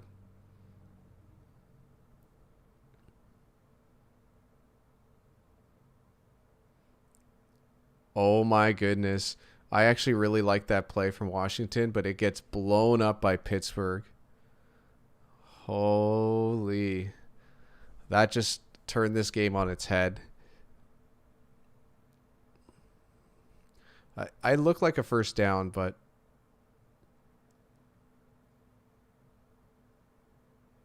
oh, I want to see that replay from that angle one more time. Dontrell Inman.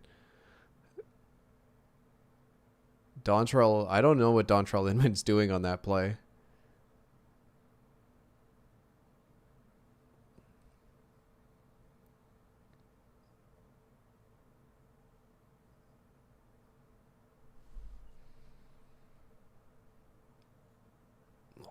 We don't have one yet, but I'd love to see what the live line is too after that stop.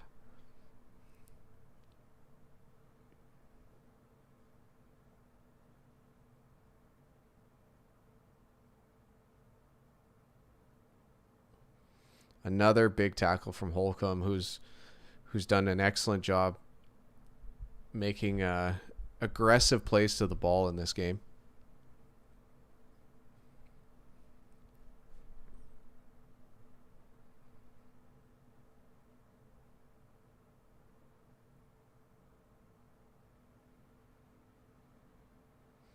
It's interesting. It seemed like the offensive line knew what the call was before the skill position players.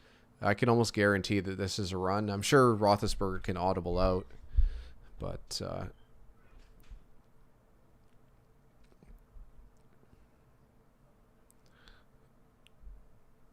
what a nice play from Roethlisberger, stepping up in the pocket, delivering to Claypool.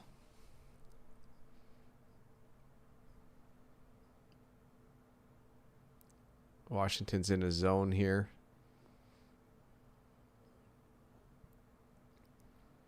Oh, it looked like Roethlisberger even got his arm hit as he made that throw.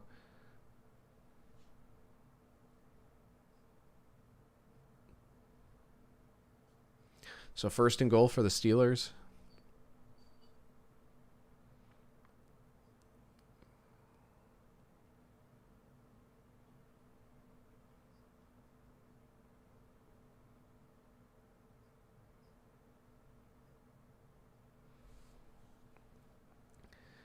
I don't think they're a bad team playing from behind. I just don't think it's ideal. Like, you obviously want Alex Smith playing with the lead.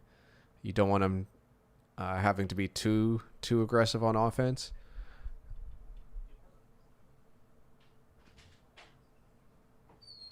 The Gibson injury definitely puts a little more stress on Alex Smith.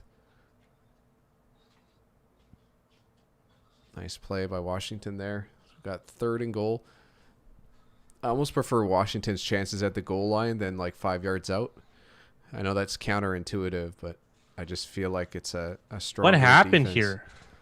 Well, they called it short, the Logan Thomas play, and then Washington decided to go for it on 4th and 1. Pittsburgh made the stop, and Pittsburgh had a this is terrible. Washington's going to pick up a flag here. It's going to be 1st and goal on the 1 for the Steelers. Man. It looked like it was going to be 3rd and goal, but they marked that short. They marked it short. What? The play was interesting. They had Alex Smith alone in the backfield in shotgun, and they brought Logan Thomas in motion, and Logan Thomas went under center.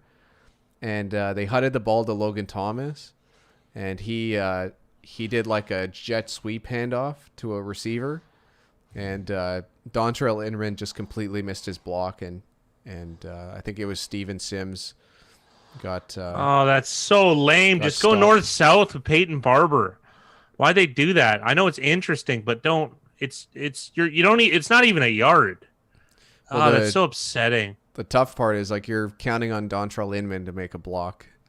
Yeah, If that's what you're counting on, I don't like your chances. and why are they so bad at blocking a lot of these receivers? You know me. That would be the number one requirement for me drafting a receiver. How does he block? That was horrible discipline. That was such a terrible personal foul to take by Settle. This should be 4th and goal right now, but we're at 2nd and goal.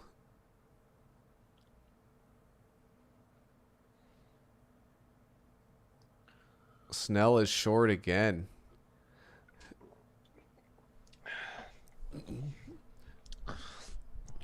This is where it is hard to beat Washington, right at the line of scrimmage like this.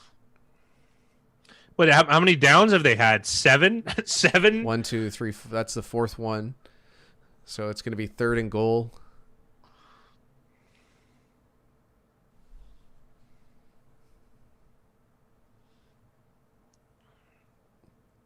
Did they challenge this, or did they take a timeout?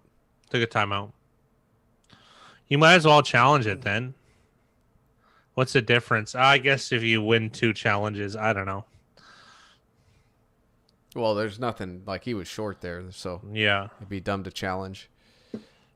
I'm saying you take a timeout. It's the same as a timeout anyways. You fixed yourself. You knew what you were saying.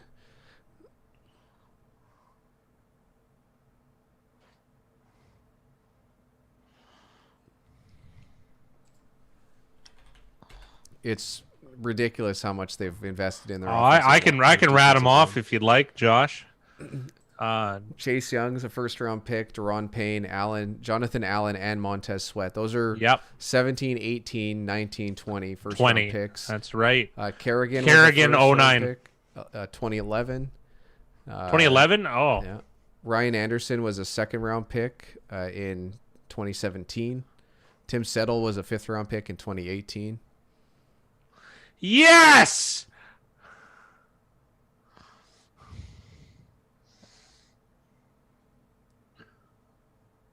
Fourth and goal. I do think that Steelers should go for this.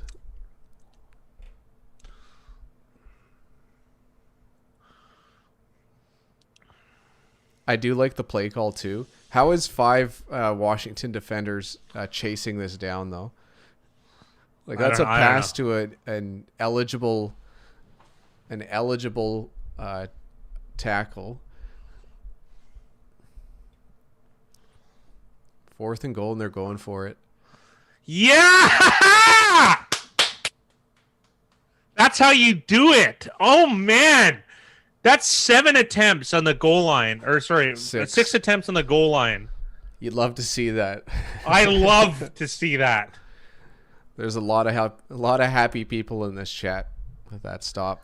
But I mean, I don't know what they're going to do on offense from here out, but that's how you do it. Yeah, you see Chase Young? Holy. Look at the guy. Sweat was close too. I'm not saying that this is the right play to make, but in this kind of game, almost a safety is worth it. Almost. That was unbelievable. That was unbelievable. That was great. Who's faster, out of curiosity? Washington's D-line or Philadelphia's receivers? I'm not even joking on some of that. Happy Monday night. Or Monday midday going crazy. Depending on where you are. What's going on, GC? Oh, Jay doesn't like that. I don't know. Sweat might be faster than the whole lot of them. Hell yeah, safeties. Or there'd still be a middle end to cover. The live line is 10. The OU's 33.5.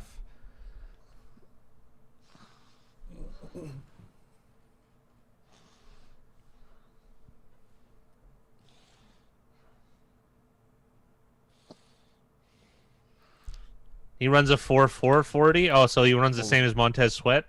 I don't think I've seen Rager at full speed yet. If he runs a 4.4.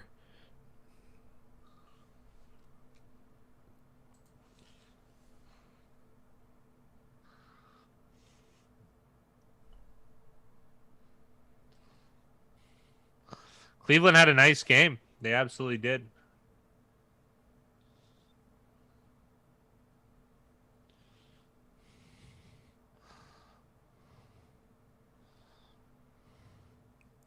Yeah, Washington's defense is it's no slouches.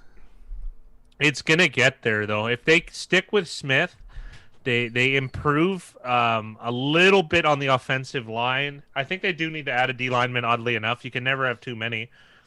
I think this is going to be a serious team to deal with in the next couple of years.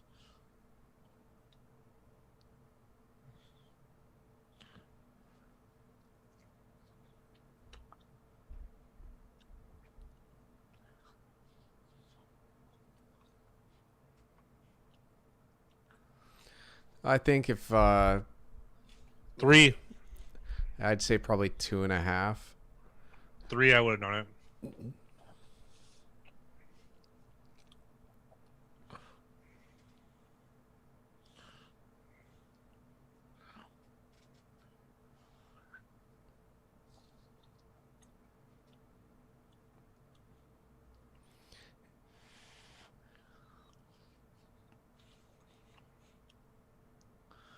Oh, Ebron didn't even get a piece of Chase Young.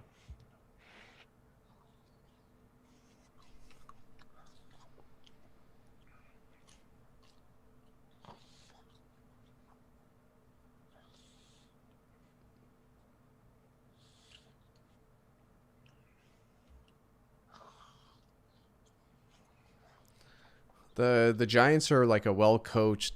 I'm gonna say a disciplined coach team. In fact, I kept making a good point about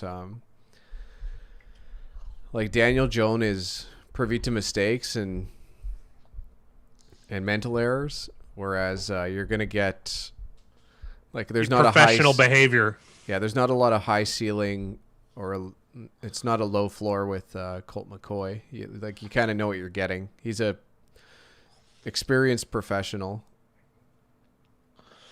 He's been in so many, like McCoy, they tried him out as a starter in Cleveland and he was serviceable with the running game, but he really cut his teeth as a professional learning in Washington. He was under Sean McVay for a little bit. It's just a guy that knows all like the procedural stuff, you know what I mean? And that's enough when your defense can play strong. You're kind of almost getting a version of that in Alex Smith in this game. He's still finding his way back to form, which might never come. What an awesome punt. Yes. Just get us. Oh, no. He got to the 50. Oh, that was such a good punt. Why did they have to give up those extra 15 yards? So hard to get a 3 and out. 6 and out, though, is fine. Or 7 and out. 6 and out.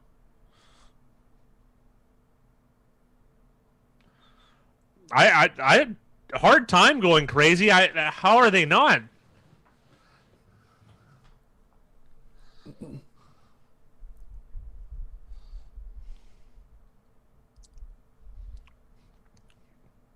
Well, Fitzpatrick could start on most teams. Not most, but like 10 teams at least. Jacksonville gets a whole lot better with Fitzpatrick behind there.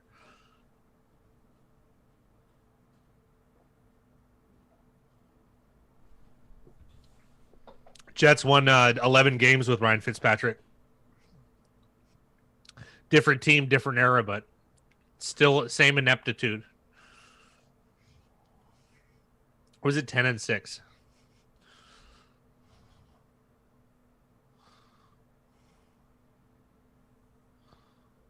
That's unfortunate. It's on 2 really bad missed tackles. That's unfortunate. Really took the air out of the balloon. The missed tackles, and then that one. DeShazer Everett.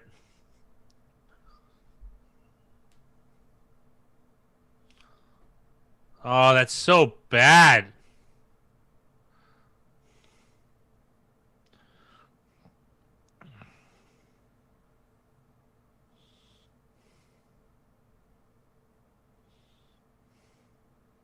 It's Kendall Fuller too. He's supposed to be one of the better corners in the league.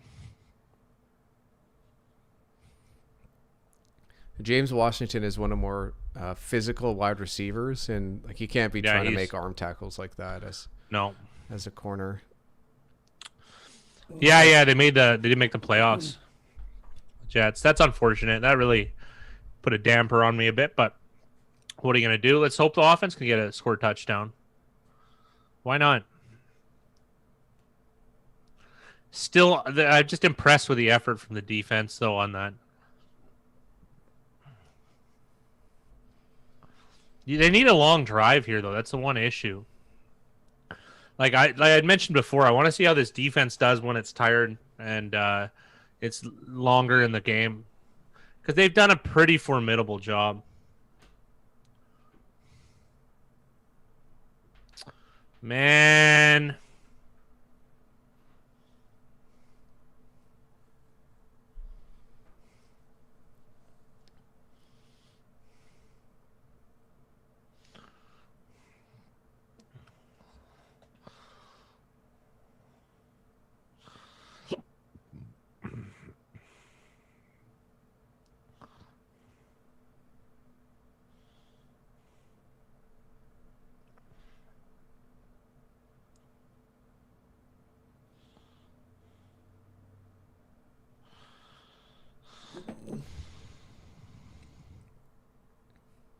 Oh, he can make them open.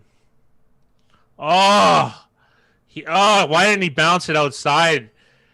Oh, he had such nice momentum. Oh, so a game of inches.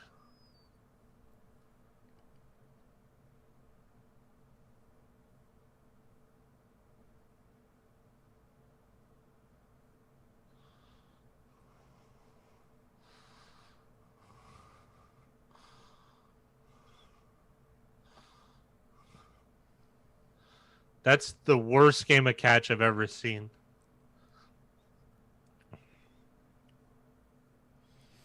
I don't know, the Darren Ravel or whatever the guy's name is playing one-on-one basketball against Hot Sauce. That was pretty damn good.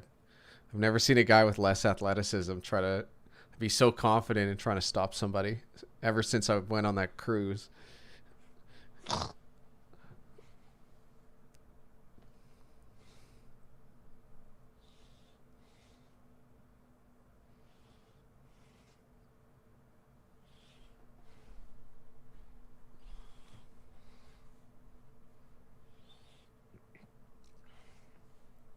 Second and 8 for Washington. Really tough catch. He's having a great game. He's probably been the best offensive player. Was Logan Thomas.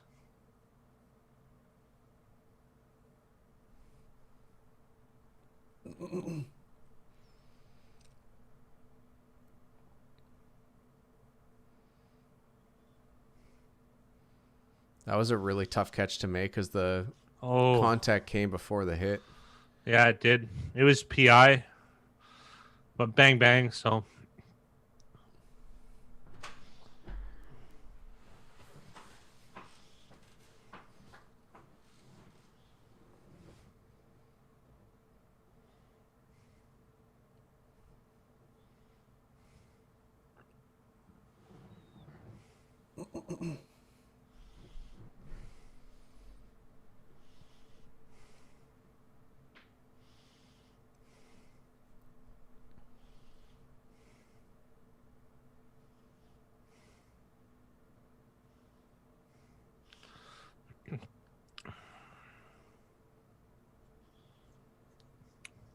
I honestly think they're in 4-down territory almost if they get close. Well, they can take this down to the 2-minute warning if they decide to, which they definitely should. I would try and get an offside here. Like, it's a free.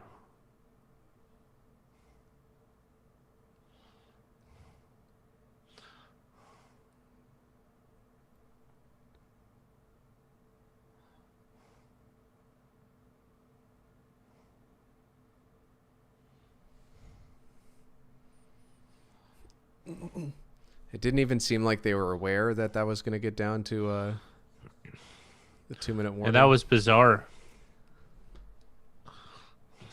Live line is 13.5. OU's at 38.5. Washington money line plus 622.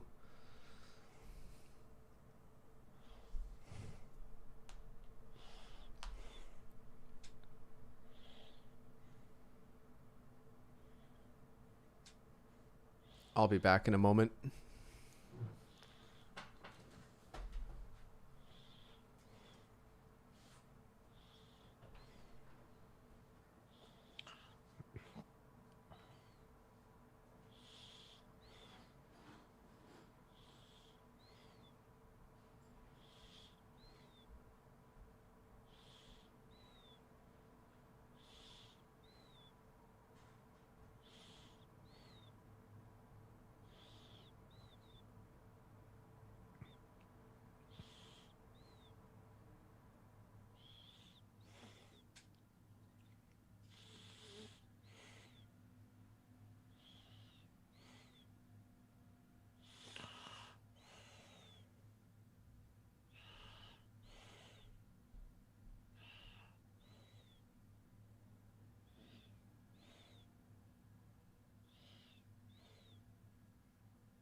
Oh, whose ankle is that? Holy, Alex Smith.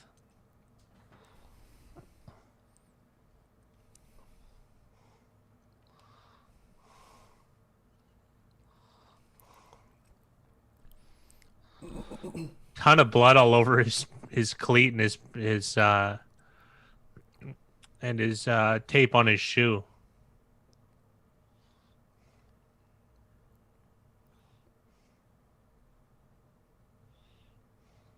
Did he get stepped on?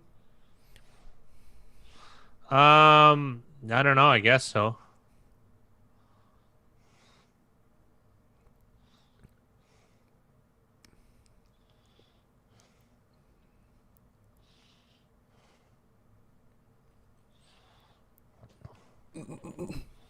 Nice. He got a cleat.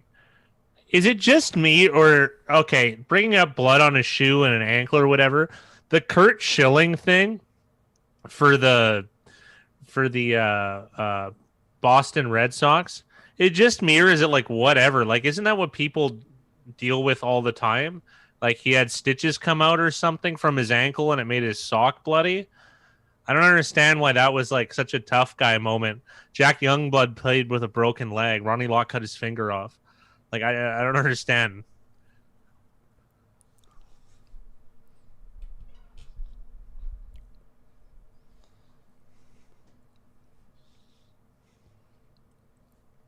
At halftime, we're going to get Michael Vick talking about the Steelers receivers. I guess, yeah.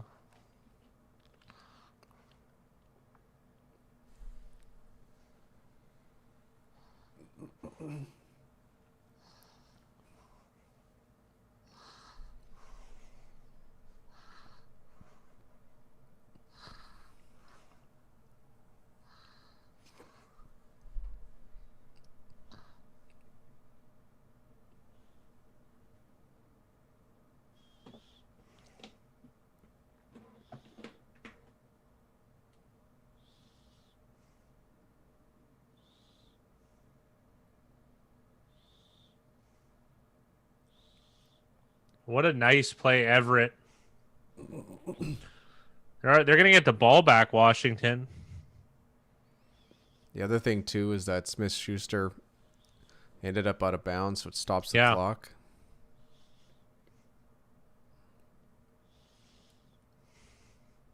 How is Chase Young making these? Look at him. He's a sideline to sideline D end. Unreal, man.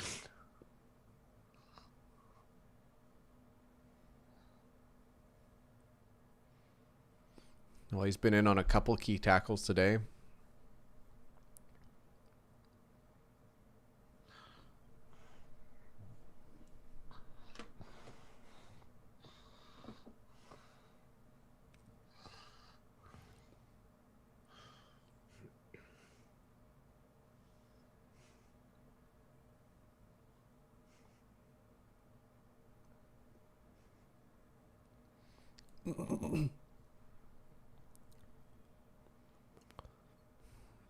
No way. They're giving that a first down. That's short. Well, that was a bad spot. Yeah.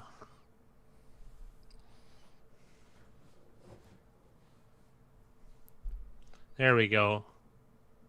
I feel like I had chains on an angle, though.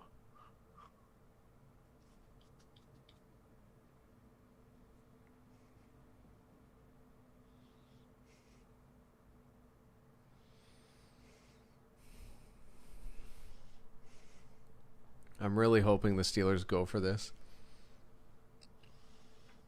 Is that Fitzpatrick back? Oh, sorry. That was Juju. I don't know why I thought that was... I saw 89, not 19.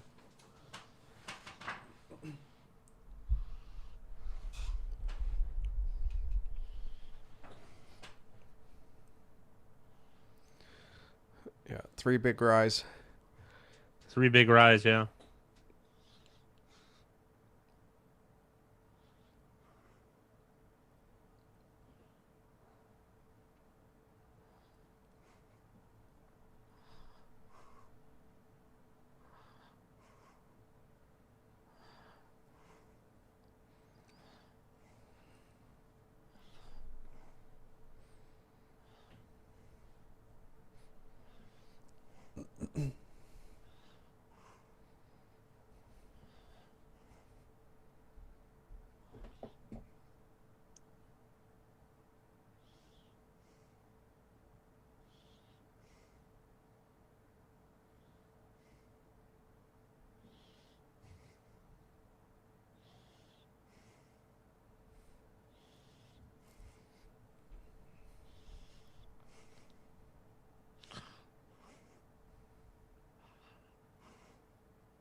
Oh, I didn't realize that the Chiefs also clinched a playoff berth yesterday.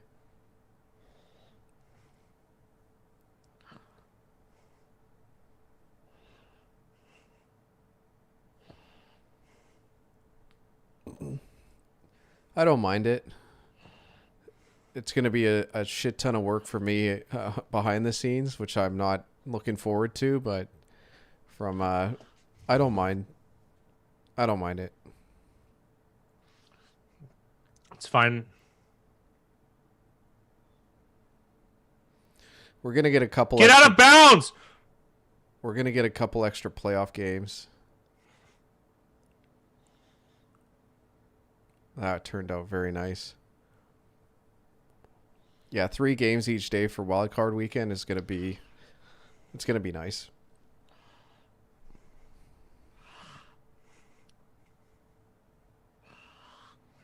Well, Fitzpatrick coming back.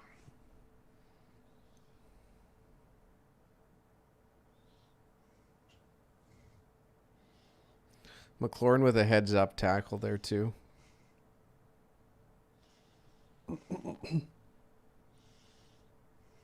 Nice job. I'm surprised though they haven't tried to run like not obviously not in this drive because obviously time constraints, but run game has been pretty weak without Gibson. Maybe the lack of confidence, but like how much is the drop off to Barber though? As much as I praised Gibson earlier. Well, for what they need, it's like they don't need a home run on every play. Like there's nothing wrong with Barber coming in and picking up 3 or 4 yards. Maybe we'll see a more devoted run game in the second half, but for now we'll see if Washington can put up some points.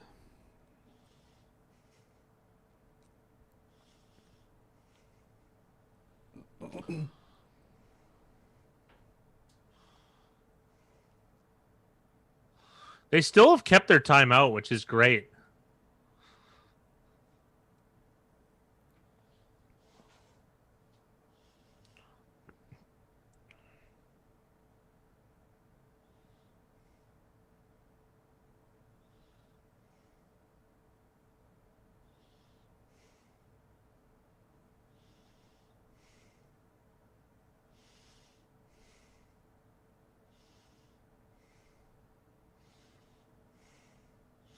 Surprise Smith. Throw it away. It's 2 times he got sacked, and I thought he could have thrown it away. Oh, he had that drag route, too. I can't believe he didn't throw that. Wow. Well, and that was... He's trying to throw at the blitz. Like, that's what quarterbacks are trained to do. If a blitz comes from that side, you throw to that side because there's one less defender. But the drag was... Well, Go ahead. The drag was his third progression, and he didn't get to hit his third progression because of the blitz. So it's just one of those things where Steelers won with that play call.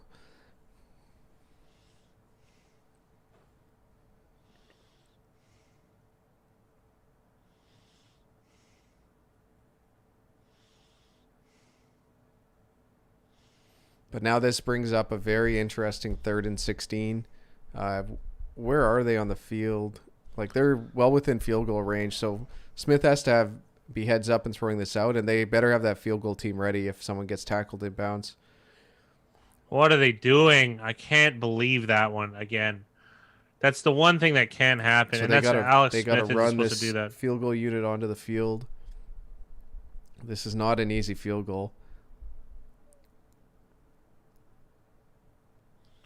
What are the ref doing? Now they're stopping the clock? I don't get what's happening.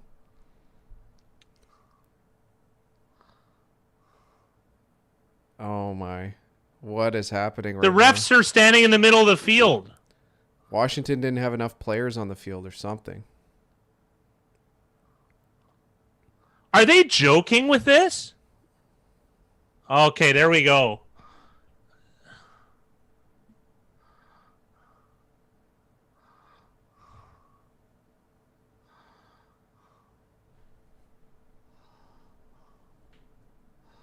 They're stopping the clock to spot the ball. I'm fine with that. They messed this up. I can't remember what game it was, but they messed this up a couple weeks back. Yeah, this isn't college exactly. I don't think I'm fine. They're supposed to be penalized for giving up that sack.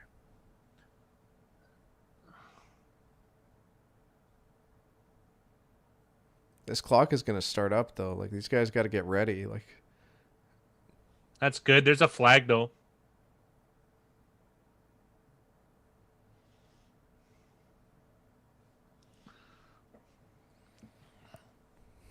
I think they probably had too many defenders on a side. Washington picks up points here. It looks like. I guess barring what this flag is.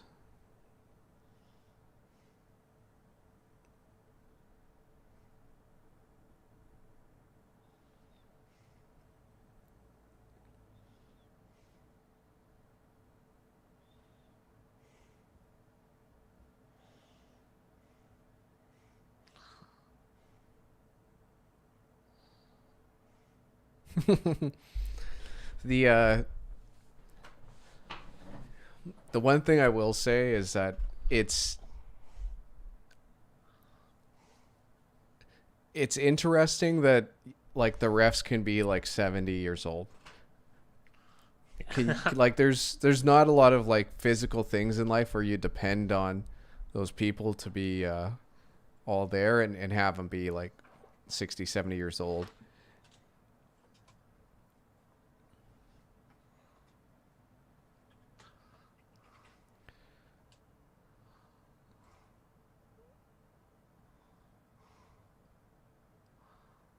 See the ref. Oh, Washington got away with one there. We're watching the replay. So Alex Smith gets sacked. Oh, they have to get the kicking ball in. There's so that's two different probably balls. That's probably why Alex Smith took the ball with him, because he knew that's not the right ball. And if he gives that ball, then they'll be kicking that ball exactly. They're two different balls. While they're starting, oh, it's 1 second left. Oh, okay, I was like, what's going on here?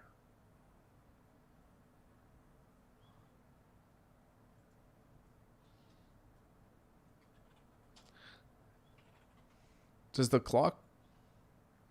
We're not going to be live streaming the Bills game. Not unfortunately. Does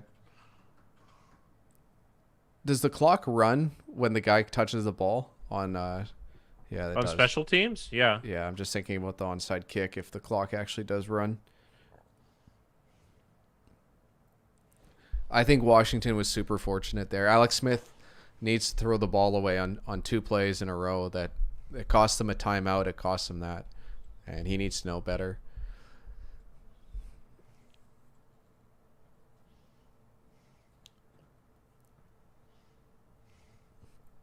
I think it's statistically unlikely that the Steelers go undefeated. They've got some nice matchups, but nice matchups doesn't translate to automatic wins. Nope.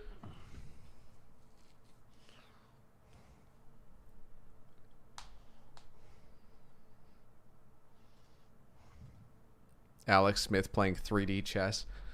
I don't know what Alex Smith is doing on that drive, to be honest. It's at least on those 2 plays, he held on to the ball too long. Even if it's a blitz, you look at your 1-2 progression, you get rid of the ball.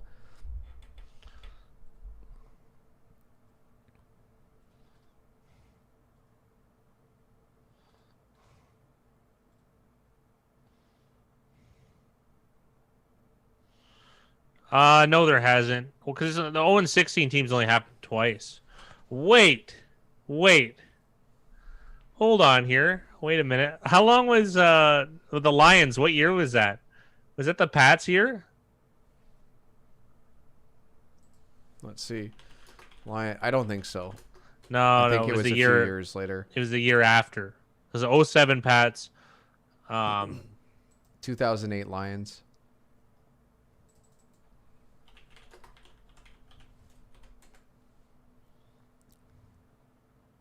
2007 Patriots.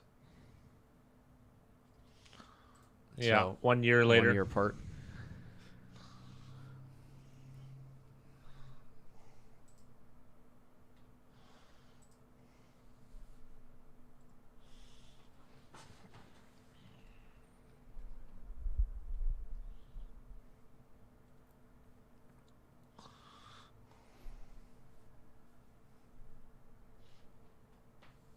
No, does he?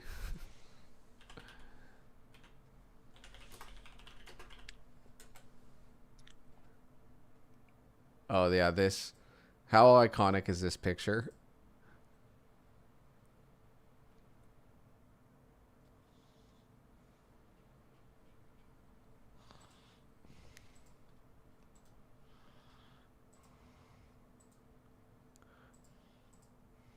Look at how awesome this picture is. Yeah.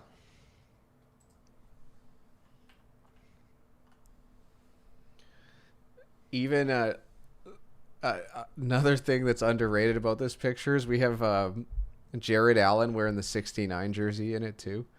Yes. Is that Gene Steratore? It I kind can't of it tell. looks like it from behind, but Well, of course you would know.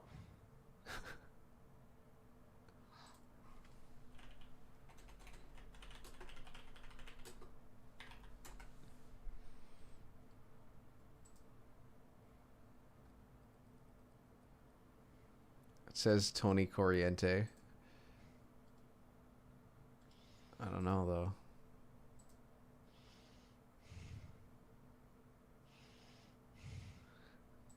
Would this have been from the 2008 season? What? Oh, the famed safety.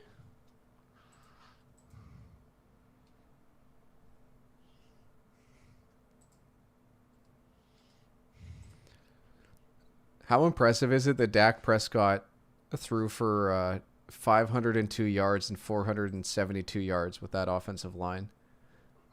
I don't even know, man. I mean, I don't think it was fully injured at that juncture. It's not Hockey Lee. And Hockey Lee.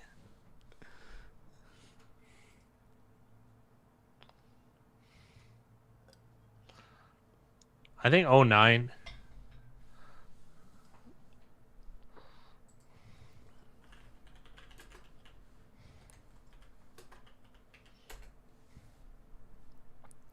Yeah, '09 he was the first overall pick. I think that's probably why Stafford probably gets like not a fair shake from a lot of people because he was the first pick overall. I never really think of him as like a first overall pick kind of guy.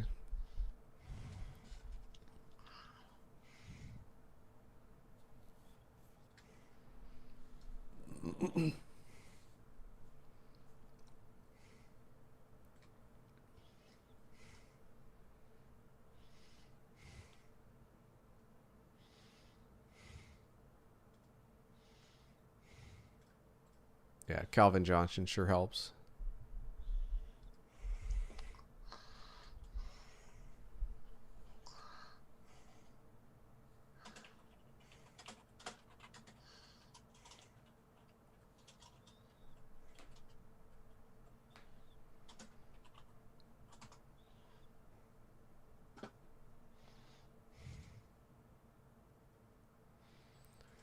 Well, halftime's on. I'm going to try to grab some food. I'll be back in a few minutes.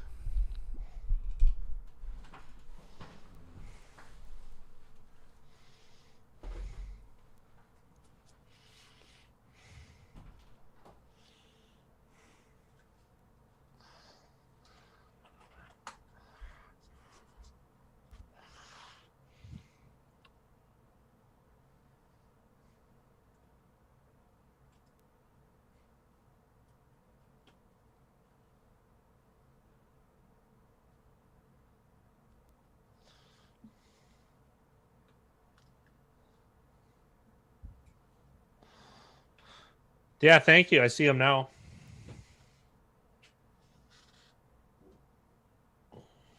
I don't know who Tierra Tart is. Never heard of that one.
Someone bet 500 grand on Washington. I think that's what the Discord just said.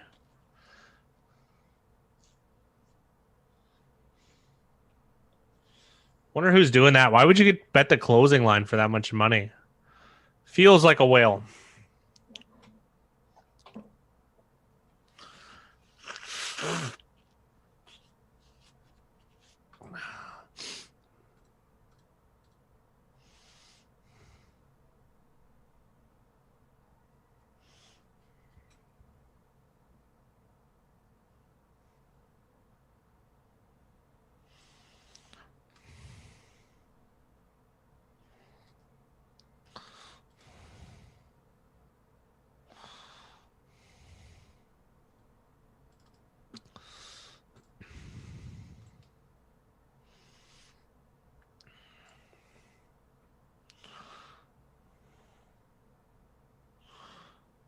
But well, I mean, Gase is going to go anyways. I think that was all engineered though. What they're talking about.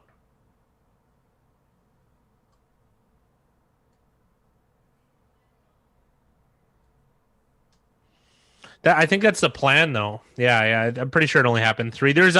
I mean, like Tampa Bay in the 70s didn't win a game, but 0-16 they didn't play as many games back then. I think it was 12 or 14. 14, I think. But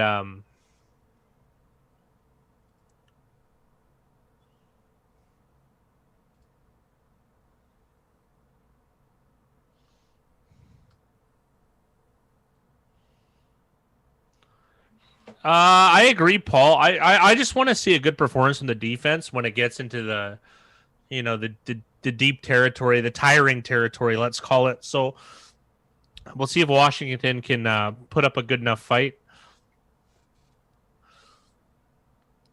There's a chance though that some things on offense could start going their way though. Pass rush slowdown. I mean, it's a low percentage. We agree. It's surprising would be the way to put it. They could still cover though. I don't see why not.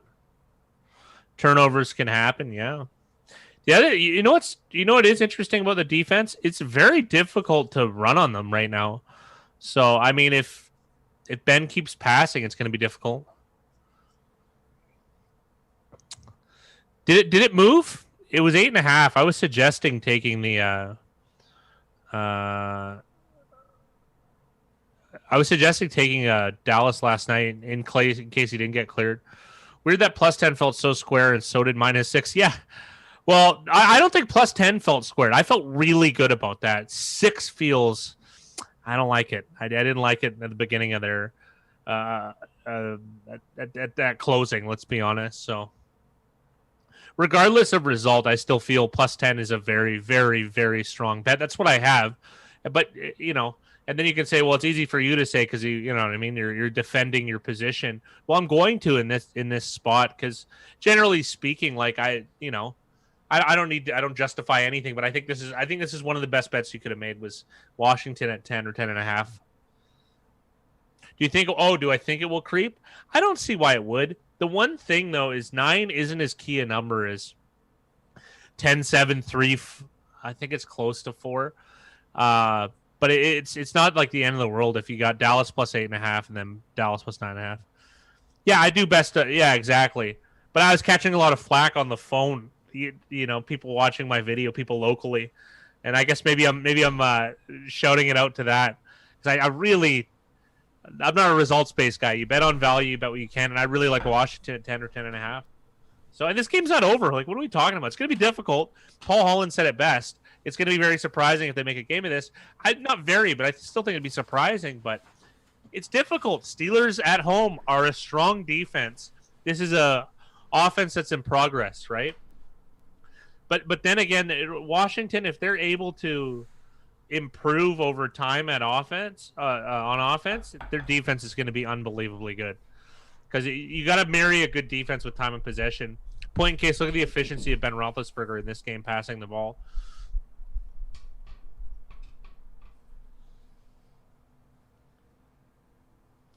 Wonder who this penalty's on.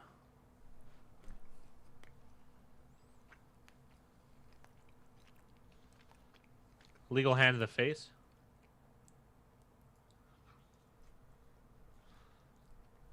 Morgan Moses on TJ Watt.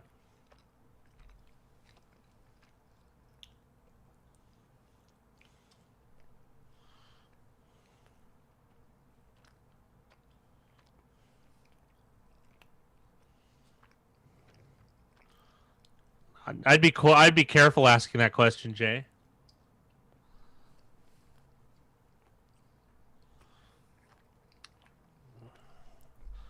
This Just penalty sucks. The very basic quesadilla. He's eating cheese and bread. Another penalty on 76. Or Logan Thomas. Jeez. Hey, you gonna shoot yourself in the foot twice here, Washington?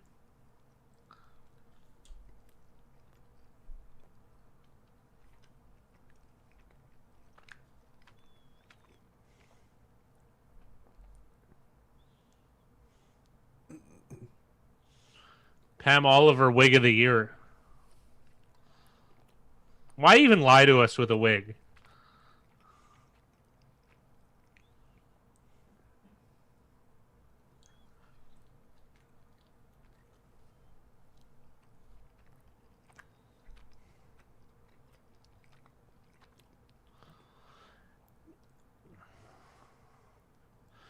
I don't mind the. There's an argument to start other players, but what you said, I mean, just finish out the season going to the draft. That's not bad. It does feel that way. Usually, I don't think like players like offensive running backs really change, but Antonio Gibson going out does. It feels like it has because he was getting some things going on the ground. I don't like that 89 Sims just stayed there and watched. I would have came up and cornholed a guy on that. I don't know why, I don't know. Whenever you get a chance to really nail a guy, why wouldn't you do it on the other team? Did you say you're going to run up and cornhole a guy? Well, look, he's waiting for, somebody. Go and block. Go smoke a guy. I don't know. That's what you do. It's football.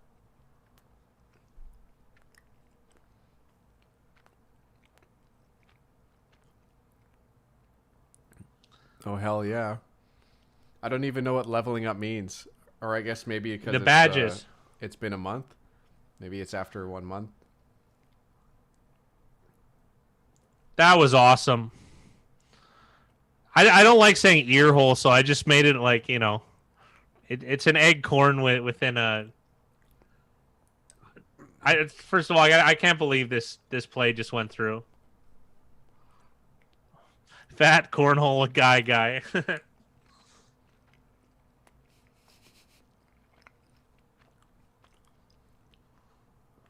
The game's been pretty good so far, Zit. Pittsburgh is up, 11? Washington has the ball. They just completed a really one of their impressive biggest plays. 3rd and 14 play. They're out close to midfield. They're on their own 45. Washington made 6 stops in a row on the 1 yard line. They're still down 14-3.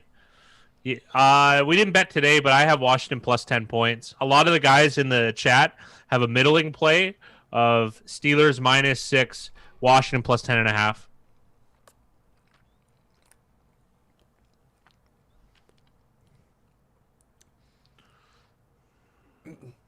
It's actually been a very close, even game. Pittsburgh's had a couple big plays go their way, and that's really the difference. Good job, Washington. Smith has held onto the ball just a little bit too much in this game, and also some unnecessary penalties. 5-3 has a number at 12, I think. I find that number to be way too high, but I mean, it's close to the score right now. Well, it was interesting because they set the line at 10.5, and it seemed like a lot of sharps really liked the red or the football team.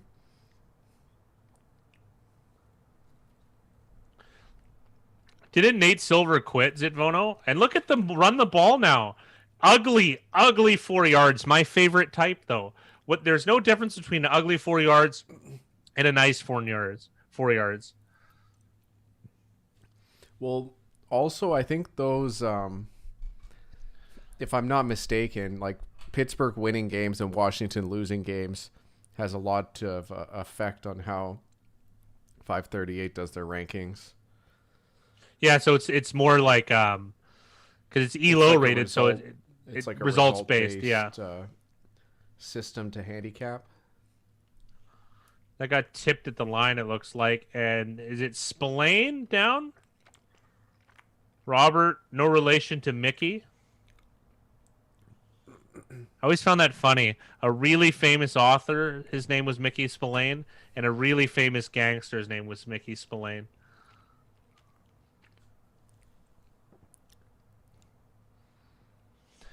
Fair enough, is it? Yeah, that's a good way of putting it.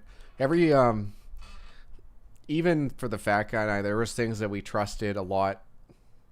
Not a lot, but there was things that we would look into and trust. And like the more you do this, the less you can use different things, if that makes any sense. Or certain aspects. Yeah, ELO definitely doesn't use some of that stuff to make their judgments. 3rd and 6. I don't like when they go empty. I really don't. Well, if they can get McKissick on a linebacker, it's not though. They bring that so they can tell they're in zone. So Smith knows they're in zone. Steve Sims Jr. Like it's almost a little bit too easy for Alex Smith. I know Talib talked about this in the broadcast that if you show Smith what you're doing before the snap, like he'll tear you apart. And he did it again on that 3rd and 6, which isn't an easy down. That was encroachment.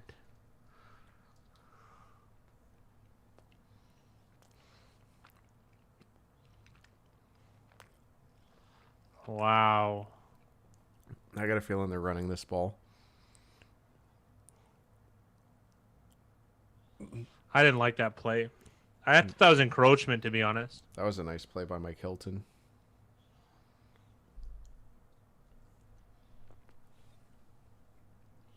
You know what the problem with that, though? They need a pancake pretty much on that play. Well, they have a 3-on-2 out there, and they have a tight end blocking a corner. So if that corner is going to beat that tight end, kudos. Like you win that down.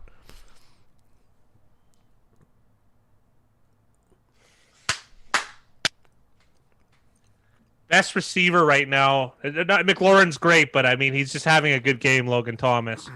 And we're at 1st and goal. Let's not mess this up, though. Let's not mess this up. Morgan Moses is our biggest player. I don't see why we don't. Peyton Barber behind him. Sutton actually did why such are we a good running job. McKissick? Ugh. Sutton did such a good job adjusting on that zone. Run behind Scherf, too, which I believe they just did.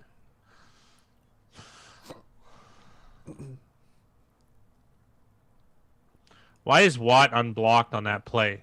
That's another thing.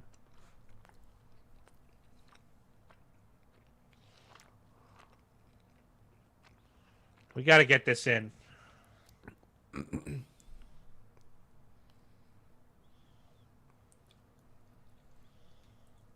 Oh, my goodness. Why are we running goal line fades anyways? You got two attempts now. Please, just run it 4 times. Oh. Was it just me, or did Sims look over at the referee when he was in the process of making that catch? I don't know. I'm tired of those play calls. Oh, no, You're bad. No. I take it back. He got smacked in the face by Joe Hayden. Yeah, it worked. It did work. It was a good play. Why are they lined up like this?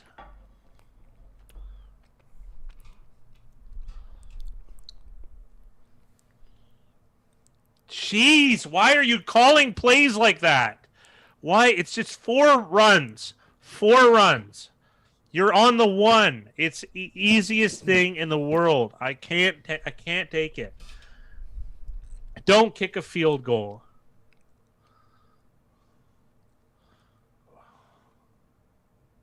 Throwing it away is fine there, but why are we even running that play?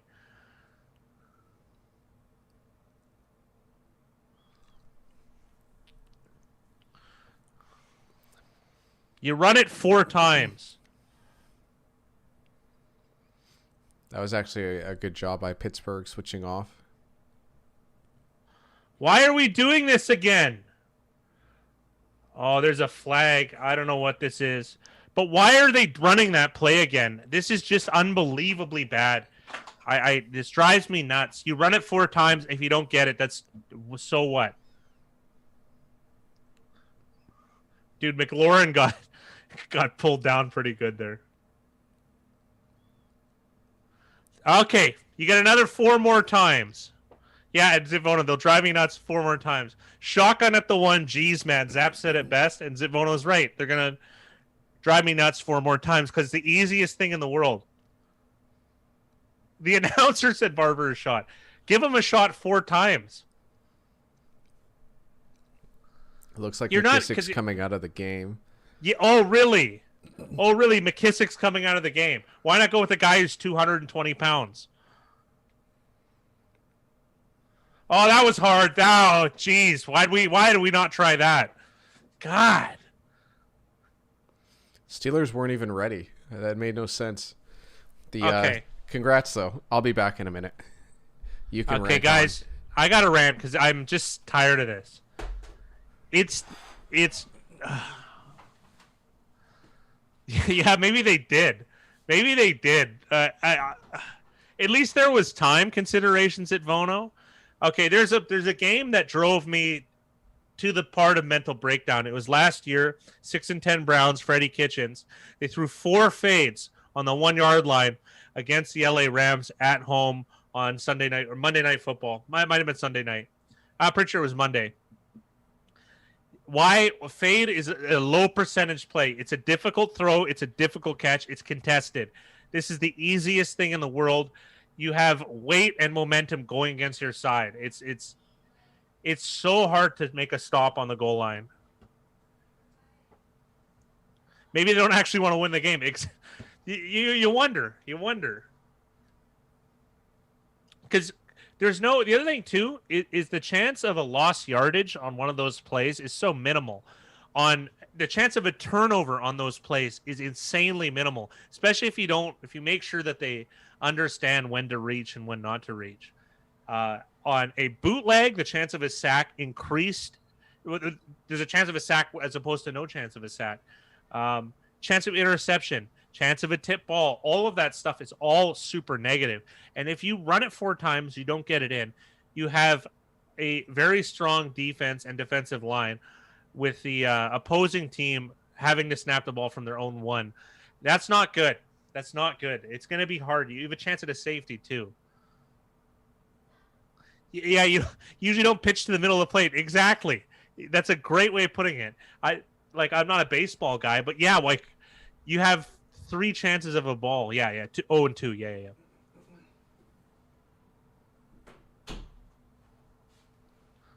Oh, it's just so frustrating. And then, of course, I'm results based. It works the one time they do it. But the other thing too is why have the lighter running back out there? Because you're tipping the defense off. You're less likely to run, right? Like you have the pass catching guy out there. You're in shotgun. Those plays take long to develop, and you're against a really strong defense. It makes no sense. And to be honest, my goal line package for Washington would be Logan Thomas getting the snap, Alex Smith off the field, and then Logan Thomas handing the ball off, because I at least want to send some sort of mess. I want to slow them just for a quarter second when he's handing him off, that maybe it stuns the linebacker into thinking it could be an RPO. You know what I mean? And why, Logan Thomas, former quarterback, strong after the catch, perfect for that job. It also gives you the maybe it'll stun them into thinking that it could be a play action as well too, right? Even though I just advocated not to do any of those, it's a threat to do it. So anyway, sorry, I had to go on that rush. I can't stand when teams don't do that. You run it 4 times, it's the easiest thing in the world. It's the most messed up thing in football that's the most easily fixable because it's a play call. And the other thing too, what's easier to execute? Like a play action bootleg with like overflowing receivers or just running an I formation. Like, come on now. You learn that in Pop Warner. Not that I even know what Pop Warner is. I'm Canadian. And if you're Pittsburgh, you're equally pissed at it. Yeah, absolutely. But yeah, think about it. If you're the defense, you want them to try and throw it. Go for it. If you get it, so what? Like, the worst offensive line against the best defensive line can still get that yard.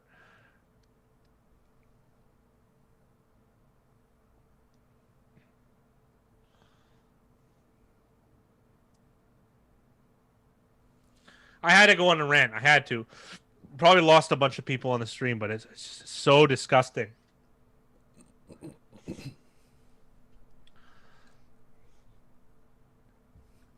That was the clock's running the entire time. Jeez. That was such a nice way for Washington to start the second half, though. A long drive that ends in 7 points. This defense should be a lot fresher after halftime. We got a drop here, which is a common theme with Pittsburgh lately. I went on I just Did you lose I can't yourself? find reasoning. Yes, I was choked, man. Oddly enough, we sound very armchair quarterback, but the way you and I play Madden is how it should be. It's boring. It's boring. I liked all the play works. calls, so I disagree with you. You liked all of the play calls on the goal line? All of them. Every single one. I don't think you did. 7 or 8 of them. You never would have done that, ever. This is going to be a flag on the defense, I think, anyways.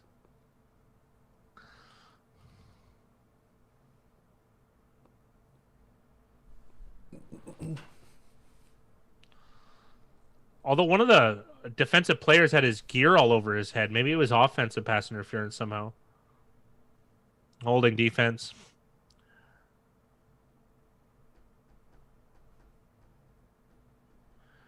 Jimmy Moreland, let's see it. Not to be mistaken with Dimitri Moreland. They called that holding?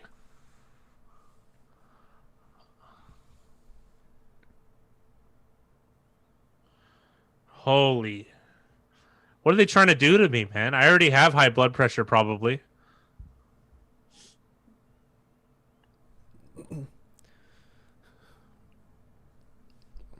Maybe he went missing. Maybe Dylan found a daddy.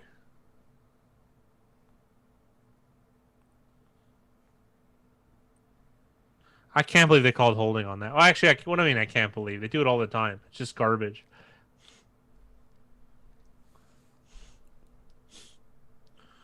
They're in this game, man. Washington D, let's amp up. You guys are capable. You're the best part of this team.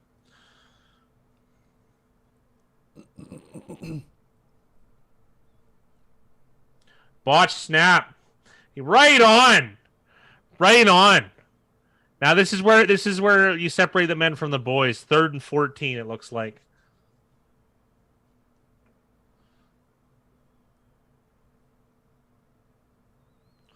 That was fortunate almost. It was fortunate for Pittsburgh that it went essentially straight to Snell. But Sweat could have got that if that bounced any number of ways. Trying to run the fumble Ruski, maybe. Washington did it successfully against Dallas, but that's a lot easier to do than most teams.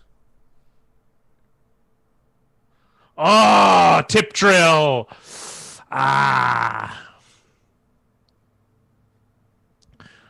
We got a 3 and out. Well, there's a penalty, so not exactly a 3 and out, but pretty close.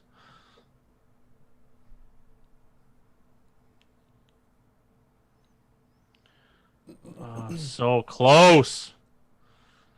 2 plays in a row, close for turnovers. Del Rio running a nice unit today.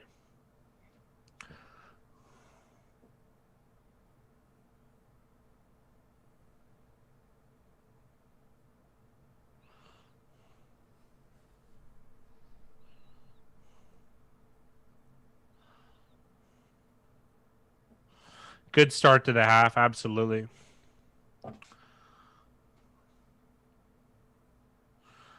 Joe Hayden looks like not good. He kind of looks like Michael Jackson. You know what I mean? Yeah. Fat guy's like in the helmet. Fat guy's favorite football teams are the military academies like Navy and Army who run the ball. Yes, they are. No, they have to play really good defense though. I'm trying to think my favorite teams I liked watching. Okay. I think it's the 2011 Jets, if you can believe that.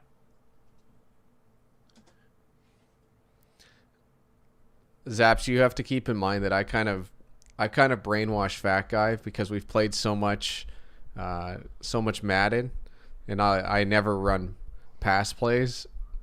Oh, no, you'll run like 15%. Yeah. So it's a 85% runs, 15% pass breakdown, and it's a very, very controlled possession game. No, it was 2010 Jets. Oh, jeez. What did you like about the 2010 Jets? I'm just clarifying to make sure. They ran for, I think, 2,000 yards. Or 2,500 yards, the entire team. It was really, really strong. I gotta find this.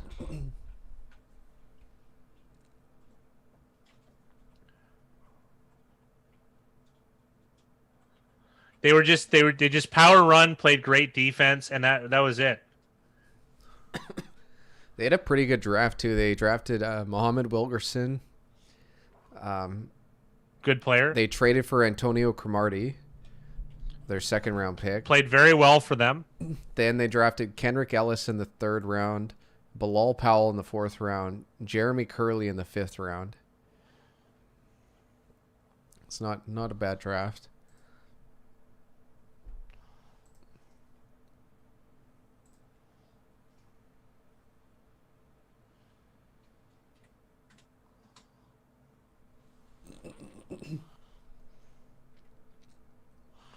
They finished 8-8.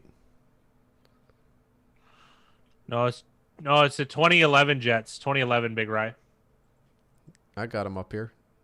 2011 New York Jets, 8-8 with Rex Ryan. Or is it 2010 then? I might have got one mixed up. 2010. 2010, there we go. They were 11-5. Yeah, that was the one.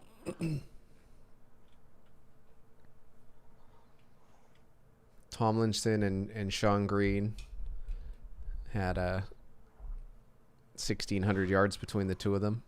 8 touchdowns. I'm missing. It still isn't one. It was Thomas Jones. I think we're going further back then. Yeah, I think so too. Here we go. Jones would have been. That's it. 09 Jets. 2009 Jets. Yeah, that won me over, that team. 1,400 for there. Yeah, 2,500 rushing roughly.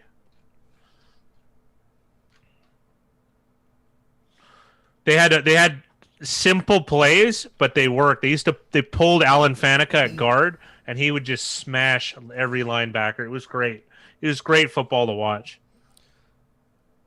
Yeah, they had 2,756 yards on the ground. What are you gonna? That's how you win. What's their record that year? 9-7. 9-7, a hard 9-7.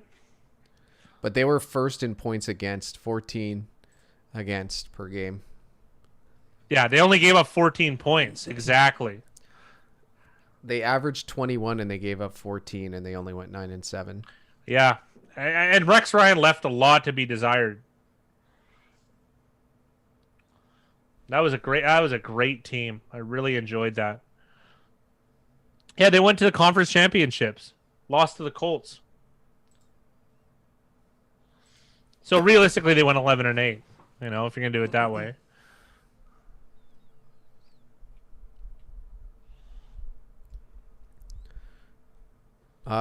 If you could get Washington at plus 10.5 early on, Don, that was the play to make. Yeah. And then under was the play to make as well. It's easy for us to say that now with how this game is going. They beat the Raiders 38-0 that year. That can't be a fumble. That can't be a fumble. No way! It can't be a fumble. No, he's... Let's go under auto. It's looking good. I think that was intentional grounding. It's got to be grounding.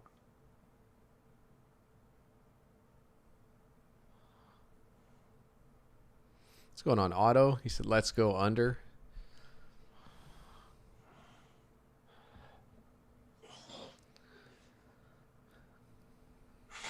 I also don't get the roughing. It seems like he really came down hard on Smith too. Like with how they've called this over the season. The ref puts his hand on the flag and thinks about it too for a second and then doesn't throw it. I guess it didn't get a chance to be grounding, which it would have been. It's funny how if Watt just let him throw it, it would be grounding. You know what I mean? Because he interrupted it.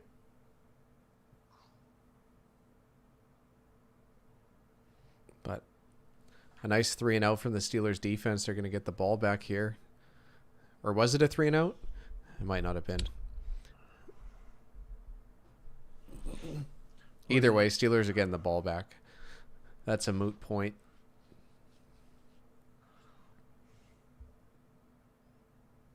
Unless there's some sort of trickery here, but it doesn't look like it. Punts off.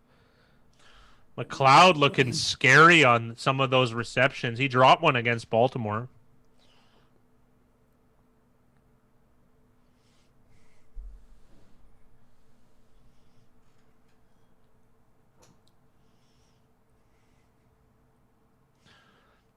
Oh, absolutely, Josh. He did it last week against Baltimore. If they had a gunner that was closer, I think it would have been something. Because I don't think he got possession until the first couple yards.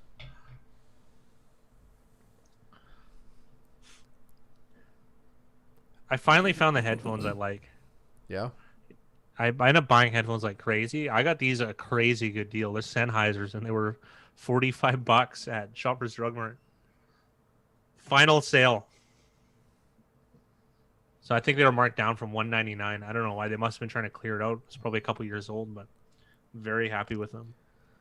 San Fran's looking like the contrarian play, Don.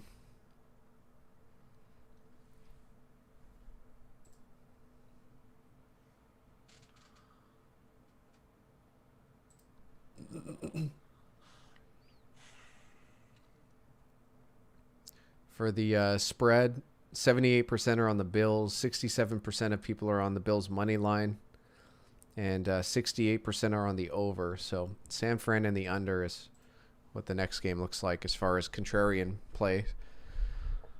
Here's a good reason why that 09 Jets team wasn't more successful. Mark Sanchez, 12 touchdowns, 20 interceptions. Yikes. Yeah. And they still went 9-7. And their point differential was still almost 7 points. Like per game? Well, they averaged 21 something and they gave up 14 something. Yeah. No problem, Don.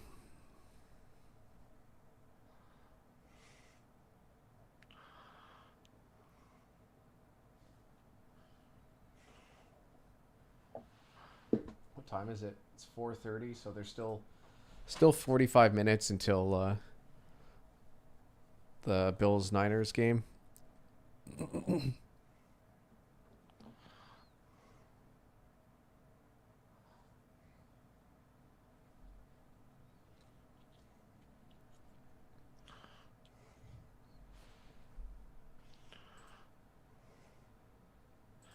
I've never been to Pittsburgh. I wonder what it's like. Never been to Pennsylvania.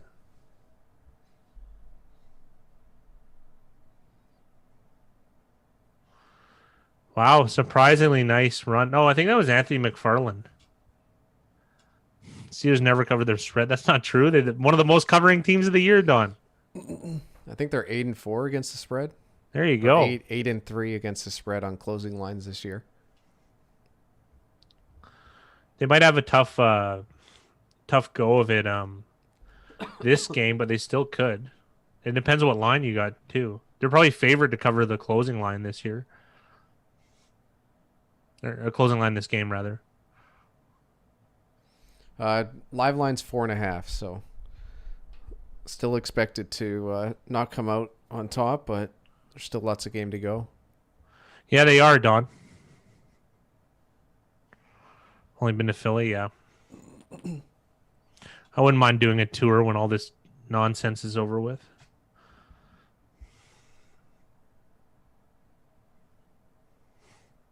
I can't believe they only had 3 coaches. We always bring that up, but you've been on the bad side of it, Don. If you bet them all 12 games, you'd be fine. All 11, rather. Even 12, regardless of the outcome of this game. Steelers minus 5.5, yep. Oh, yeah, I keep a hammer near my computer for a back scratch. That makes sense.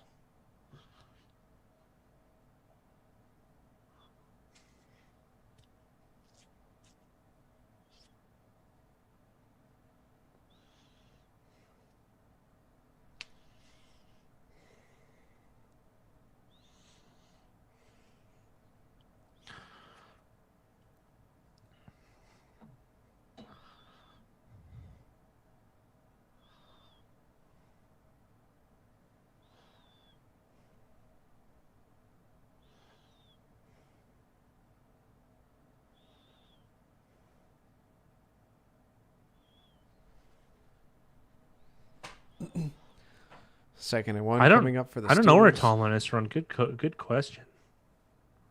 Yeah, I'm pretty sure he was an interior hire.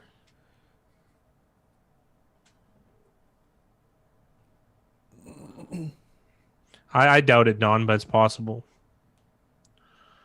They didn't even won this game yet.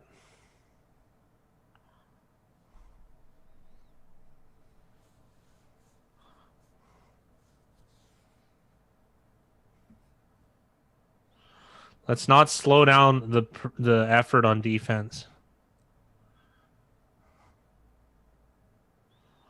Oh, man, that looked like a hold against Kerrigan. Yeah. This would be a hold against Pittsburgh, I would imagine. Tomlin was a D corner in mini? Yeah, that makes sense.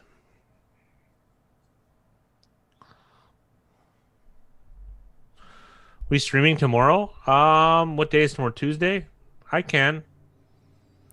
Yeah, we'll be streaming tomorrow's game.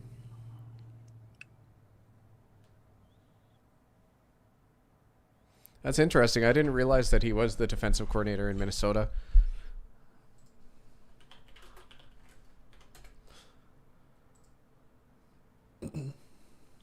Absolutely.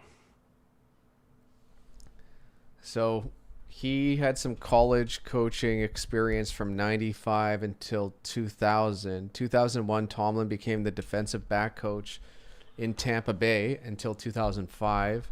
And then 2006, he was the defensive coordinator for the Vikings. I thought he was always in an internal hire, but obviously I'm mistaken. The Cowboys could beat the Ravens. Will they? That's unlikely, but they could. It's a lower percentage.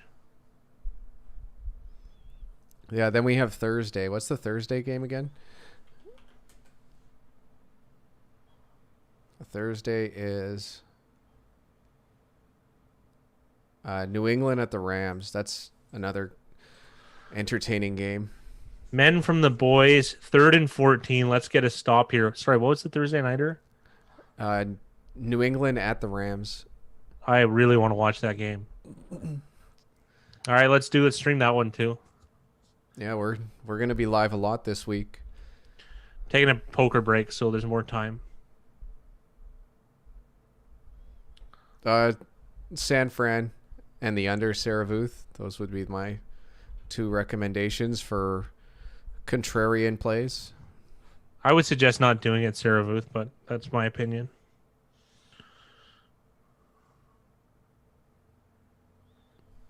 Why are we? Oh my goodness.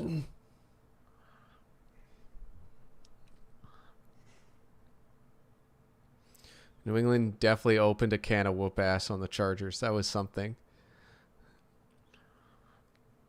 It's the third time in history an underdog has won by more than 40 or 45 or more.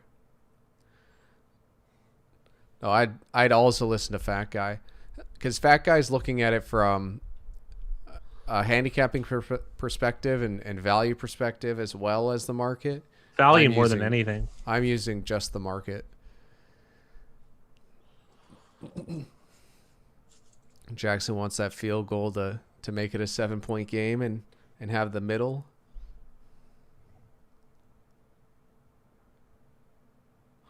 Oh, Mudhole. Mudhole cashing. Nice. Seven catches for Deontay. I don't mind if he 69 thinks I'm yards. crazy. I probably am.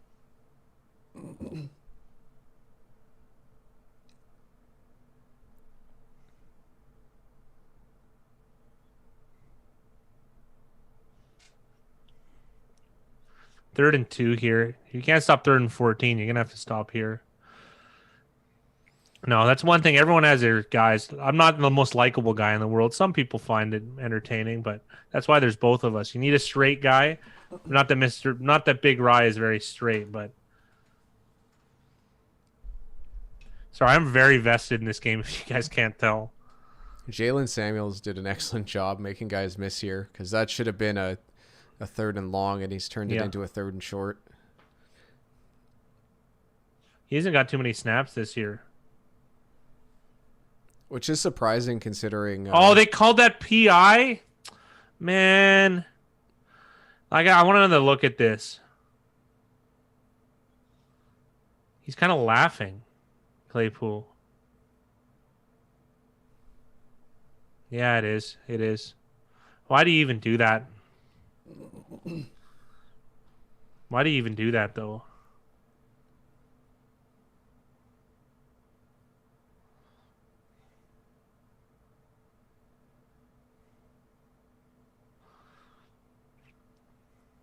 I didn't gamble on it, Sarah Booth. Here, Sarah Booth, I'll show you. It looks like there's going to be contrarian value on San Fran. For handicap for the game, so for the spread, 72% of bettors at Pinnacle are on the Bills. And on the money line, 64% of bettors are on the Bills. As well as only 32% of people are on the under. So it seems like there's going to be contrarian value taking San Fran, and there's going to be contrarian value taking the under 48.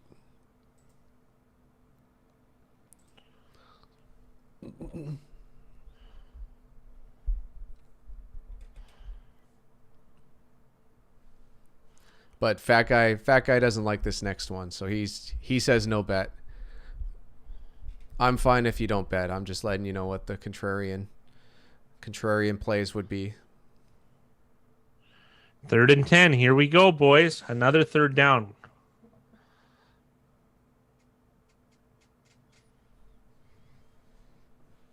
I don't mind correlated plays. That's fine with me, Mudhole. I like it. Buffalo money line and correlated. I would take that all day if I could get it.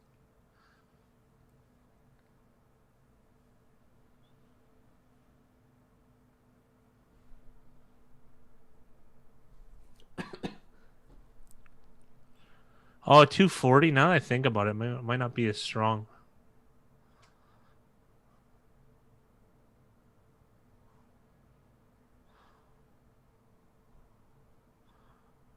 Here we go. End of the 3rd, and there's probably going to be a field goal attempt here from the Steelers.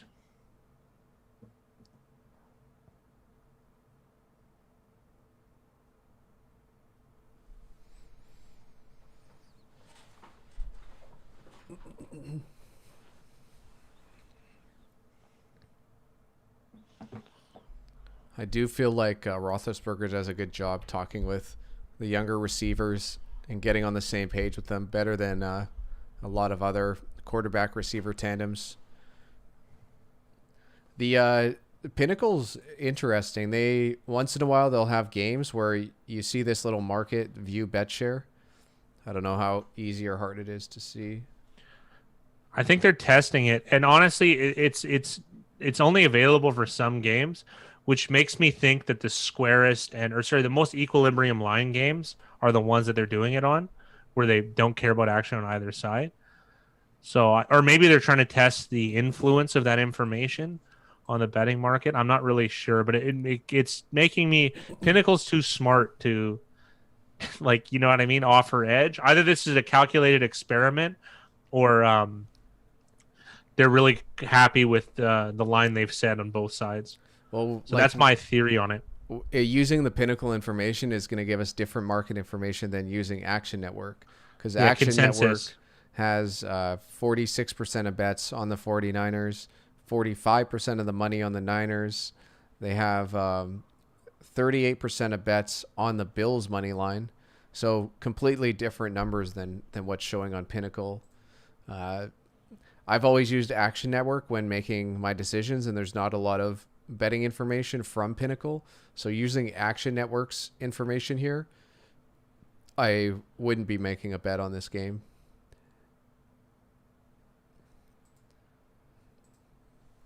But that's going to be something that it's hard to measure because, like Fat Guy said, Pinnacle doesn't show all of their markets, so it's hard to track that information. Like, we don't have any past data to go off of how accurate it is. We'd love to, but we don't have it. So it's weird when you get conflicting market data. And like, I see a lot of tweets too. Like, I'm not on Twitter that much, but people do pass along tweets to me once in a while, and it'll say like 96% are on this side or 95% are on that side. And I also find that very hard to believe, considering like we get to see a lot of these games and there's no, like, we're looking through here. Yeah, 85% of the money was on Vikings money line, but because the line's a minus 445, that's almost equilibrium. So it's it'll be interesting to see as we go forward. There it is, field goal, middle in play, which I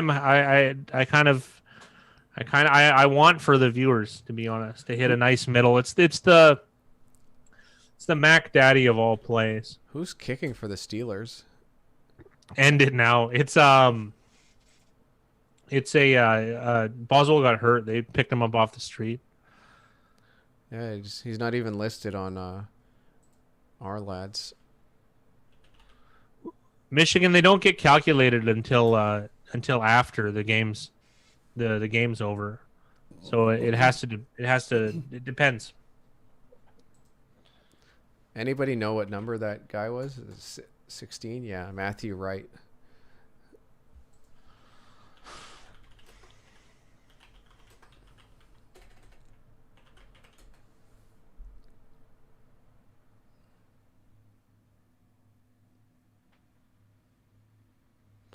Former UCF kicker.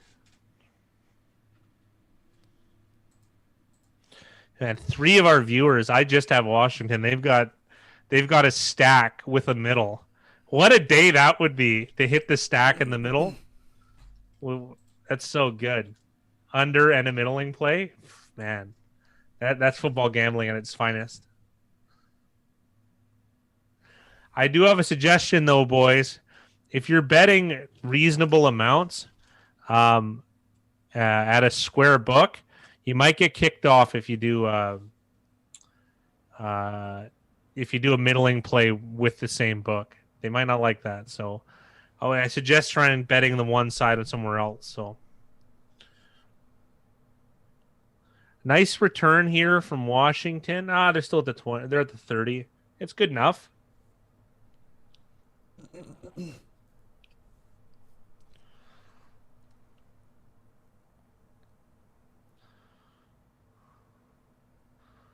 Great job by McKissick.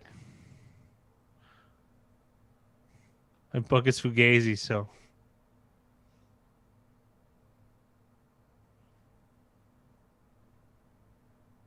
McKissick caught a fastball.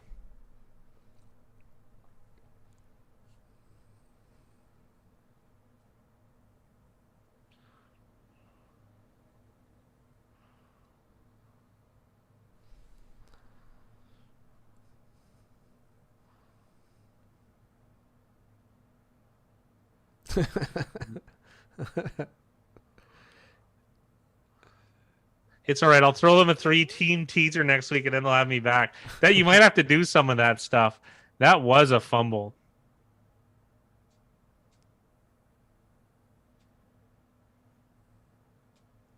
Logan Thomas having a fantastic game here. Washington really needs to get this third down for a variety of reasons. Hello, Dylan. How are you, sir? Hello, football fans. Hello, football fans.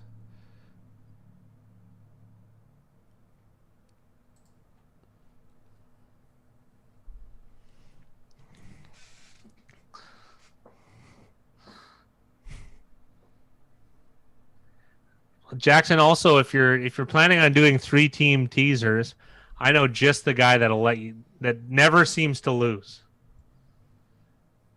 You notice, Jackson, he puts the record down, but he's doing teasers, like teaser parlays. So, like, the win-loss record doesn't matter because, I don't know which cards would have won and which didn't. Zaps has a good point. He's noticed that line movement for low-profile games are really sharp in college basketball. That makes the most sense. Well, think about it. Those are the guys keying in on those games, and their bet sizing would move the line. So it's one of those things. If you're able to be the, I call it the bird on the back of the alligator. You know what I mean? Like just the like the bottom feeder. If you're able to see it early, they'll leave enough meat on the bone generally. Because if a guy's making a big play. He's like 16, 83, 346 all time in teasers. Yeah, in picking teaser games. But the thing is, I find very interesting.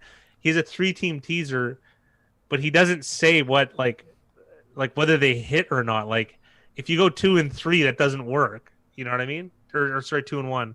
Yeah, I know you made it up, but it's about right. I forget what we did some math earlier. On what you would need to do on a 3-team teaser, and I think it was like between 83 and 87%. You have to. They only pay $130. There are times where it's possible, and we're going to be combing through that because Wong teasers are. I mean, some places might offer them with good enough juice, but most won't. You know what I mean? And like the Wong teaser is an old thing. Like if you have to hit anything at like 85% or higher, that essentially means 2 losses in a season and you're done. You've lost. So can you imagine something where you'd have to be right every single week you're making your bets? I don't. That'd be stressful, man.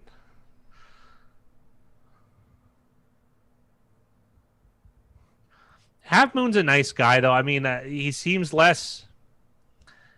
I don't know. He seems more genuine.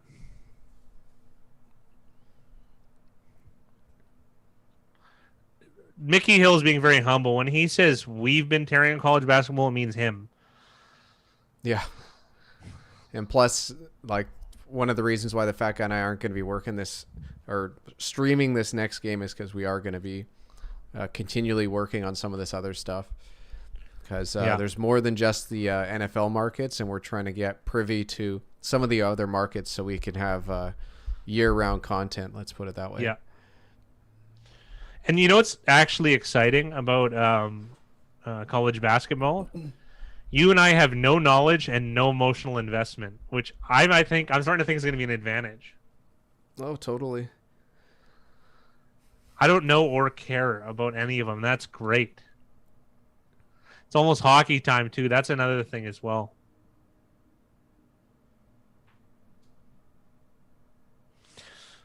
Oh, there could be big defensive plays, Don. You never know.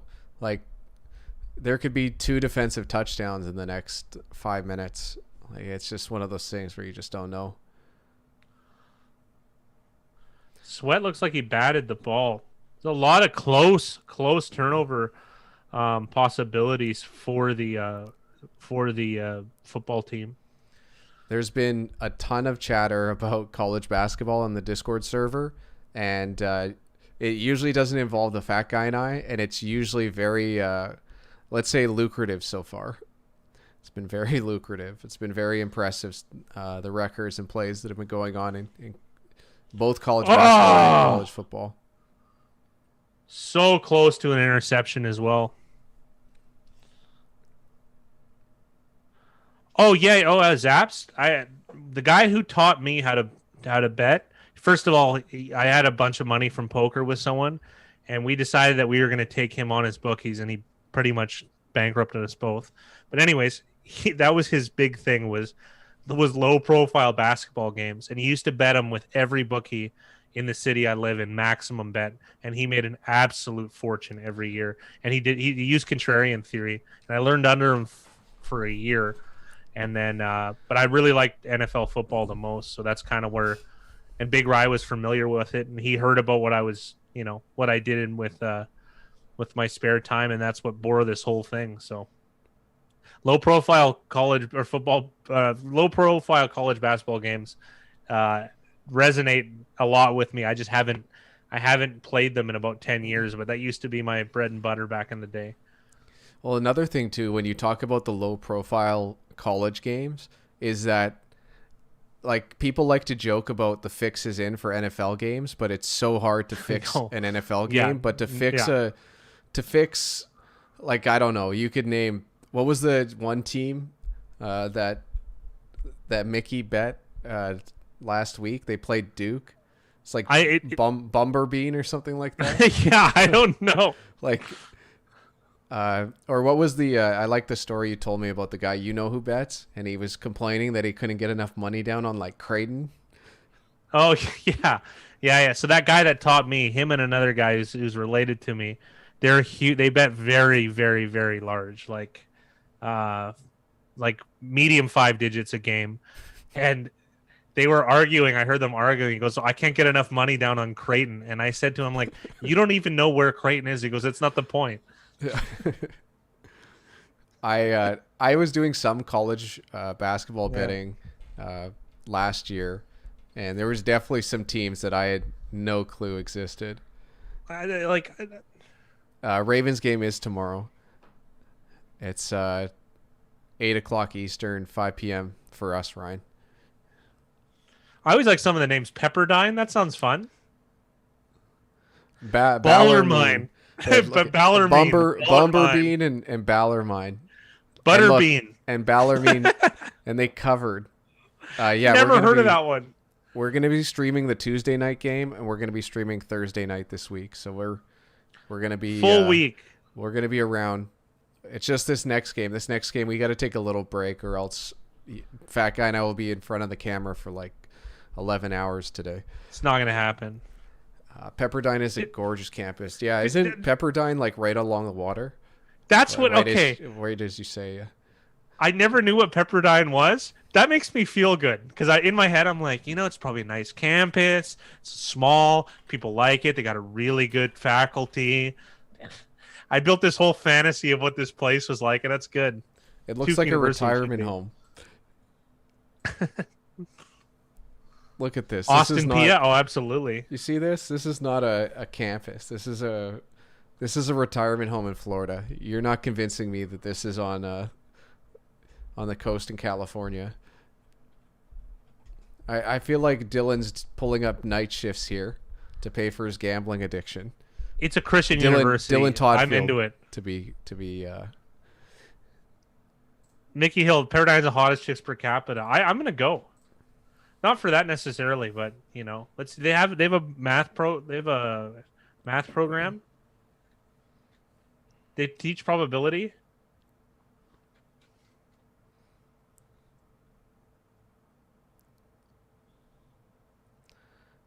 Yeah, Dylan's bread and butter has been Sun Belt and college football.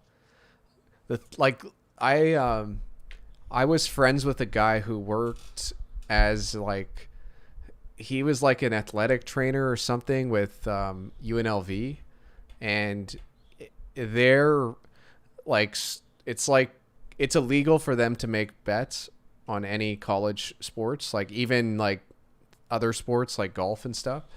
And just like the thing is though, is that anyone could talk to him and then make a bet, like speaking candidly, right? Like if you just ask whoever and think about like for college sports, how many people is that? Like how many people in the world are working for some athletic program or college team. There's no way they're tight-lipped about everything going on.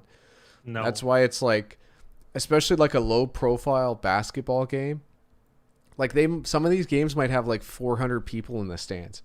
Like who knows anything about these teams? So there's definitely the possibility to have very, very, very strong, sharp action on some of those low-profile games. Did anyone see that McKissick catch? I'm sorry, and throw. That was unbelievable. And then we get Barber on 3rd and short. That's how you do it, Washington. Just unbelievable. It's looking great, Tony. Washington's driving. They're down by 7, right where we want to be.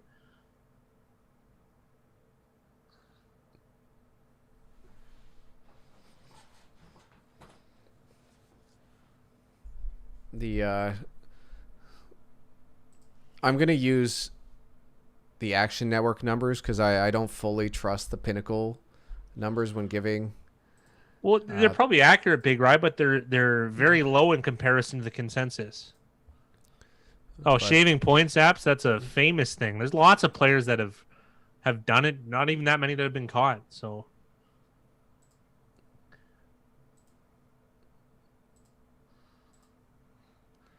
it's not as easy as cheating on horse racing or boxing, but so Buffalo, San Fran. Buffalo at plus 1.5 has 54% of bets, 56% of the dollars wagered. At minus 1.5 for San Fran, 46% of bets, 44% of dollars wagered. The OU is at 48. 40% of bettors are on the under, but 57% of the dollars wagered are on the under. I think there's some slight value on taking the under. But again, always preface that by saying Fat Guy and I are definitely not the authority on over-unders.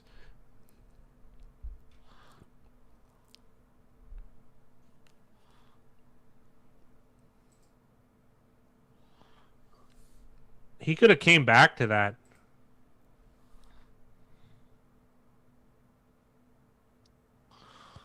Well, good luck, Otto. He didn't even see the ball.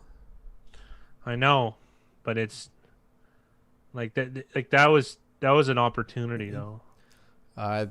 It's very unlikely that Carson Wentz gets cut next season. His contract is $55 million cap hit, roughly.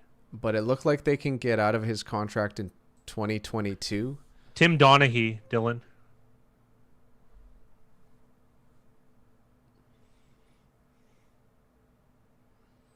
Yeah, TJ Watt has a lot less injuries than JJ. It looked like Morgan Moses jumped early, but I think he did if they didn't throw the flag. Who remembers Brock Osweiler? That wasn't that long ago. He should have played in the Super Bowl, actually. He was playing better than Peyton Manning at that time.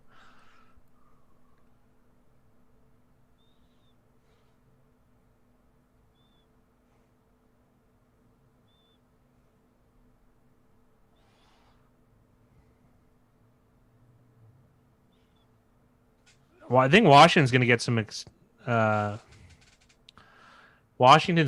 respect on their name after this game. Even though it's ugly, this is a tough game.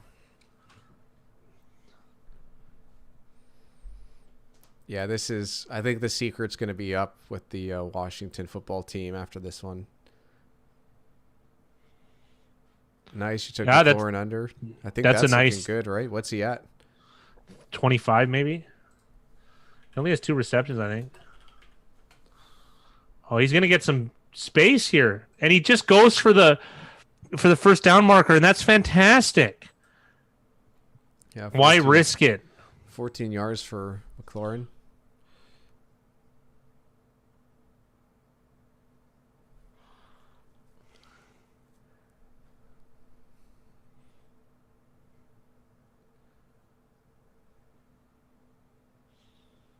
What a great play.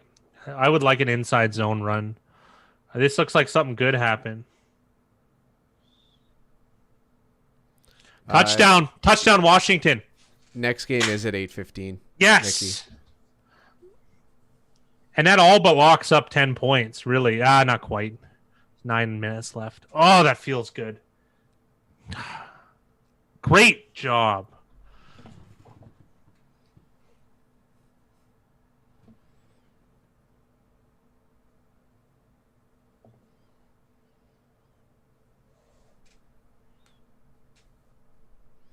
McKissick, PPR God. Yeah, fat guy's ahead of me too. Yeah, I'm on TSN 4 right now. I'm on CTV, I think. You think or you know? I'm on TSN 1. Okay. Was the extra point good? I had my head down. Yeah, it's good. Yeah, you're free rolling on a middle, Jackson. Realistically, I don't know why, like, why it couldn't happen. I'm just saying it's looking good though. Like everything. God, that feels good. Feels vindicating. You know what I mean? Here, I might go raid my fridge. I'll be right back. Oh, that feels good. Good enough to build up an appetite for the fat guy. You know he's excited.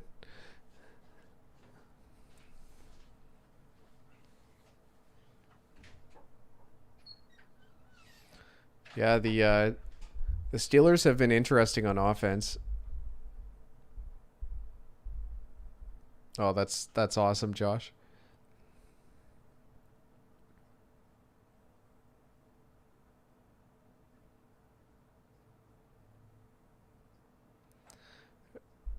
Only one more touchdown for the under, though. What's the score? 17-17, so we're at 34. Yeah, I guess a touchdown and field goal doesn't do you any good.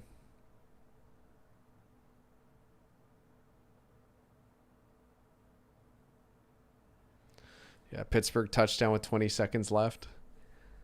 It's anything could happen.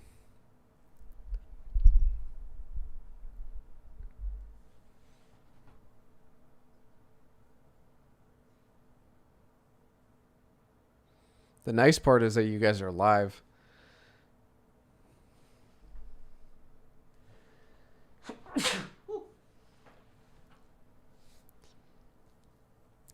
That's a good question. I'm not sure how much time is left. I think Fat Guy said there's around 9 minutes.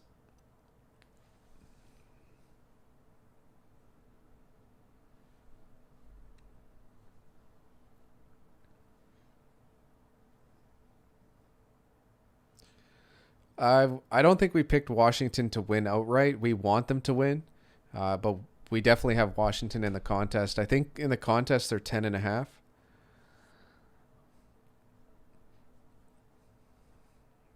Nine minutes is tons of time in a tie game. That's true.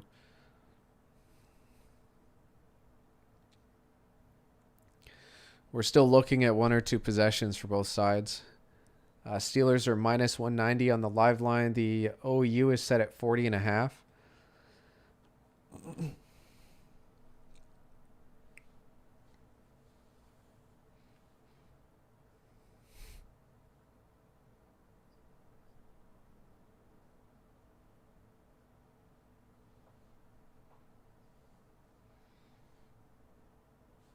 Even with the bobbles, you can see why they've got McLeod back there returning kicks. He's done a good job when he gets the ball in his hands.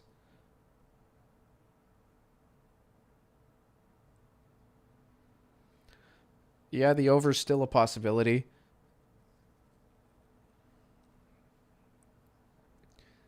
I'm sure a few teams have Pittsburgh for Survivor.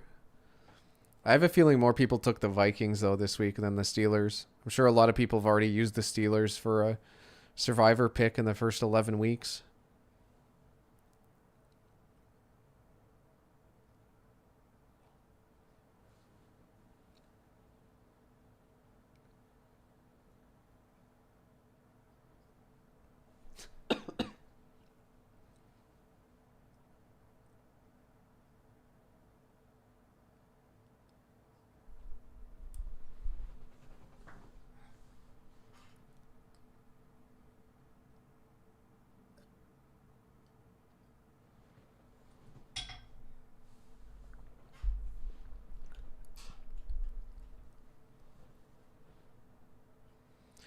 Yeah, that Las Vegas was... You definitely had to sweat that one out.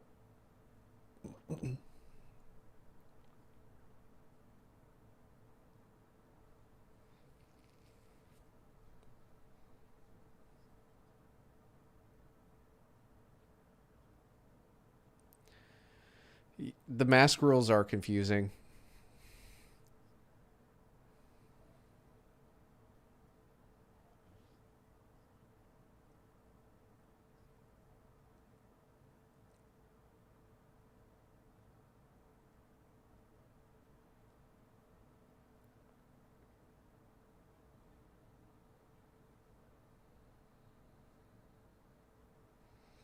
Nice tackle by number 20 on Washington. Moreland, it looks like.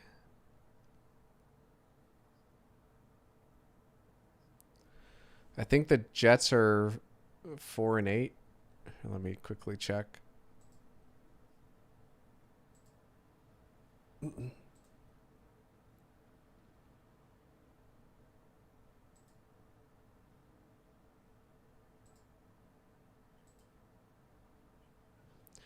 Jets are 4-8 on the closing line.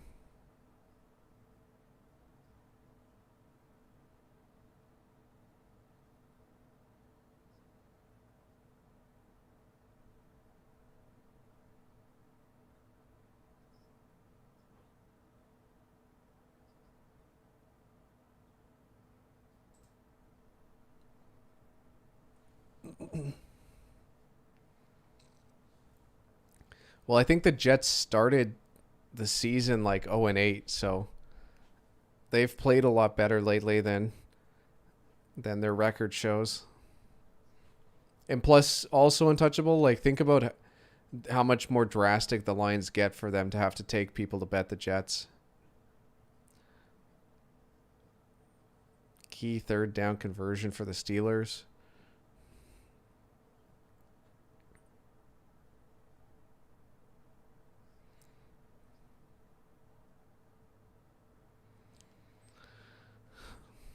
Yeah, Ben doesn't get enough credit for how good he is in the pocket. Yeah, you're definitely ahead of me, Don. I'm at 557.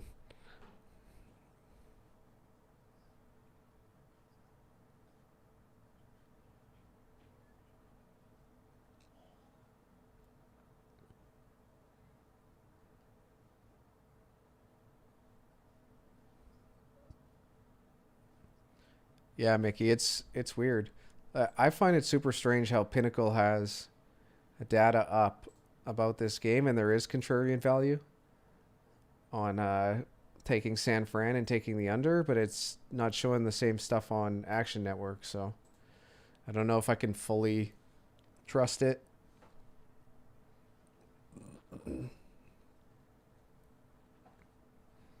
Yeah, it's just one book.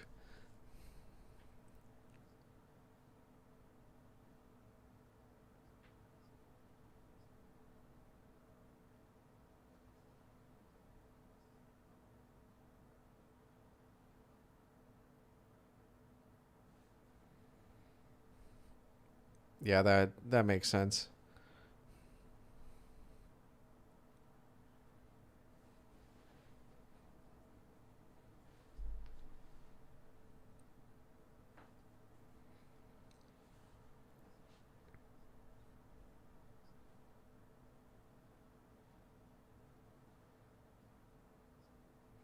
Oh, I didn't realize that you could change that. I guess I haven't played around too much in the settings to know exactly how you can distribute the information you're getting. 4th and 1. I got a feeling the Steelers are going to be kicking this. Obviously, you guys are in the future or closer to live than I am. Oh, they're going for it. I'm surprised. Where are they? Aren't they in field goal range? They are at the... Oh, it's because of the... I bet you it's because of this... the kicker that they have.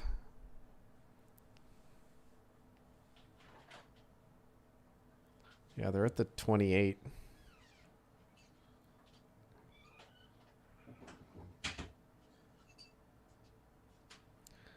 Oh my.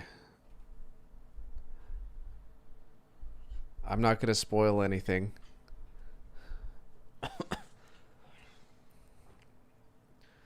should just make their name the Skins. Yeah, we get a running back on a linebacker. So a favorable matchup for the Steelers on 4th and 1. This is a long game. This is a grinder, eh? Yeah.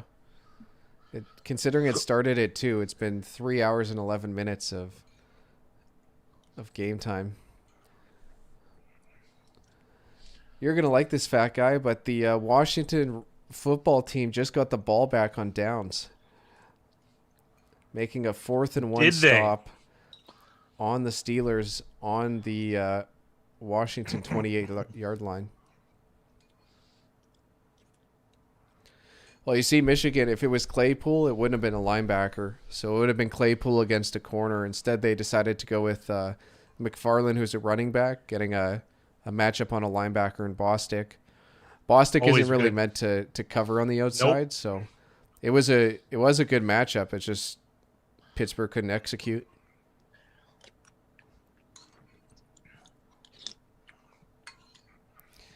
Why did McFarland stop and turn? He didn't look too comfortable on that route, to be honest. I voted for Foreskins. I wouldn't mind that. That'd be pretty funny. This is my favorite name now.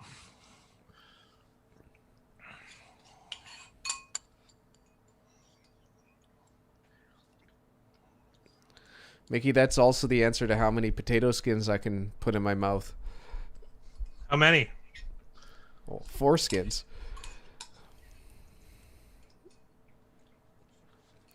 I don't like how I feel about those play calls on 3rd and 4th down, says Jackson.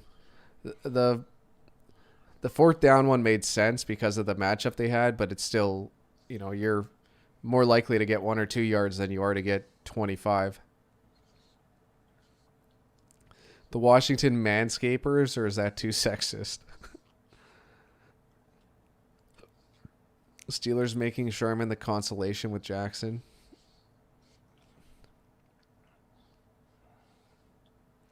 Ball batted down on 2nd and 4, so we're going to have a third and 4 here from Washington. 3:10 left. Both teams still have all 3 timeouts.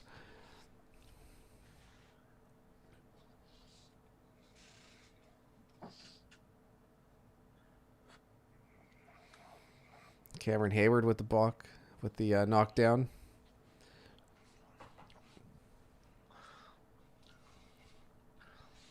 I don't know, Josh. I didn't see the play, but I always, you know me, I always like going for a run.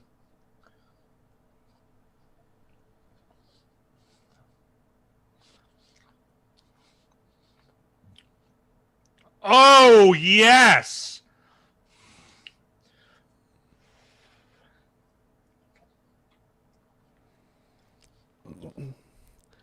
I've felt like some of these receivers on Washington have just been there to be there, but finally we get a play out of one of these guys that's not named Terry McLaurin. That's the grossest thing I've ever heard, Mickey. Holy. He sounds like a Dutch guy to me, Mickey. No, Dutch. Laheim. Come on now.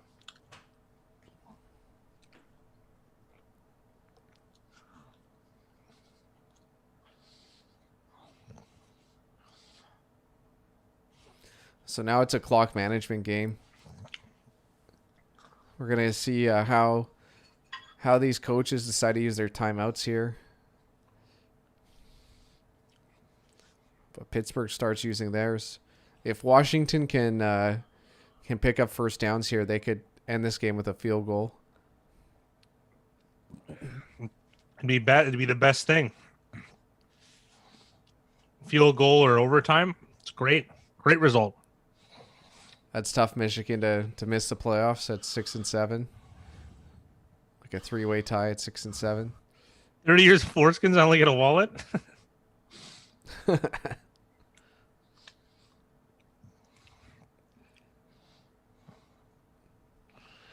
Has anybody watched the John Wilson show? I forget what it's called. It's like How To something with John Wilson. There's some interesting. There's an interesting episode about foreskins.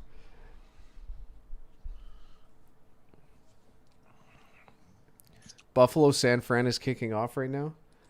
Oh, damn, it is. He said, yeah, but if you rub it real fast, it turns into a briefcase.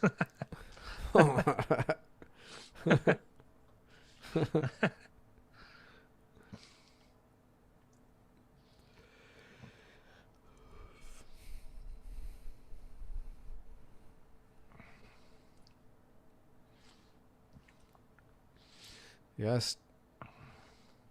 Let me pull up the live line, but I have a feeling Washington is minus 160 right now to win. Wow. Wow, they're favorites? That's great. Well, they've got the ball. They're going to hit the 2-minute warning here pretty quickly. They're in field goal range. It's just confirmation, though, Big Rye?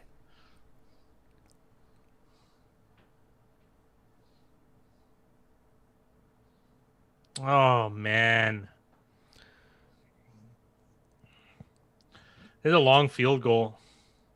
Well, the bad thing for Washington about that incompletion is that it's... Oh, man. Not that Pittsburgh would have used their timeout there, but it would have been nice to at least force the 2-minute warning. You might get it anyways between this kick and the kickoff.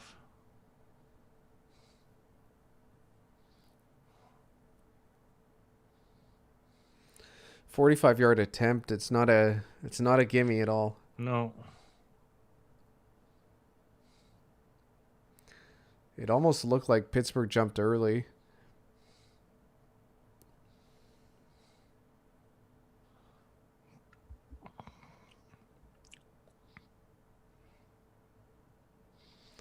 If it is on Pittsburgh jumping early, I got a feeling this is going to be declined. They'll probably accept the made field goal.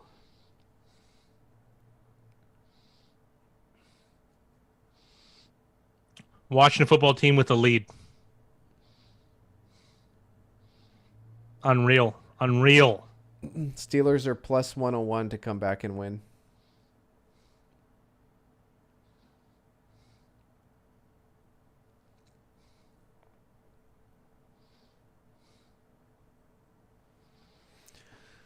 Josh brings up a good point. This Steelers drive is going to be awesome. They haven't been pressured like this season. That's a great point, actually. Yeah. Let's see what they got. And can you think of a harder one of the? Well, it probably is the hardest team to do this against, the Washington defense. And I had said this at the beginning. I just want to see how. I want to test of their mettle. See how the Washington D does when they're tired and later in the game. And what better opportunity when you're up? You know what I mean? When it means something. We're going to see the pass rushers be able to tee off here, and this should be a good one. At one point, the live line for Washington to come back and win was plus 600. So this has been an impressive comeback for Washington. Down 13 they were down 11 at half, 14-3. Yeah, you missed your middle, Jack, unfortunately, but it's okay. Let's go football team.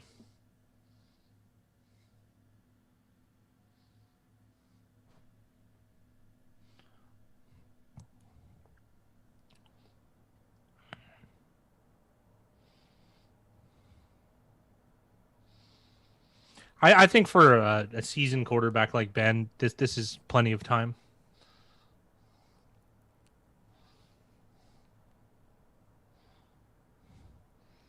Singletary's down for Buffalo. Singletary's actually, I feel, very underperformed this year. So. Okay, I saw wow. So this might be a turnover. That's game. That's game. It's not quite game, but it's definitely helps Washington's win chance.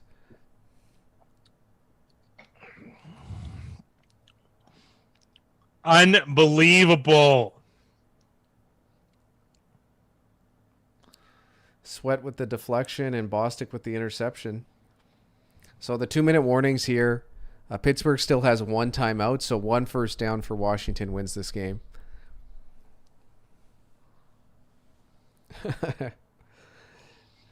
I like what Mickey said. Yeah, I like what Tom said too. They're playing like a football team. It's no pick six, Don. They get the ball back. It's actually better than a pick six. Wow. Wow, did it? Oh, the lucky toque. Is this the lucky toque? Oh, it feels good. Feels good. No, I wasn't brave enough. I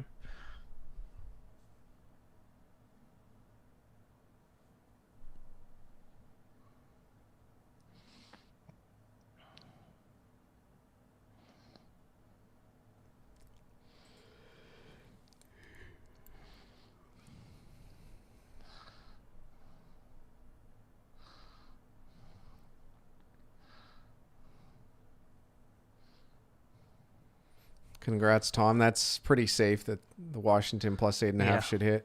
Yeah.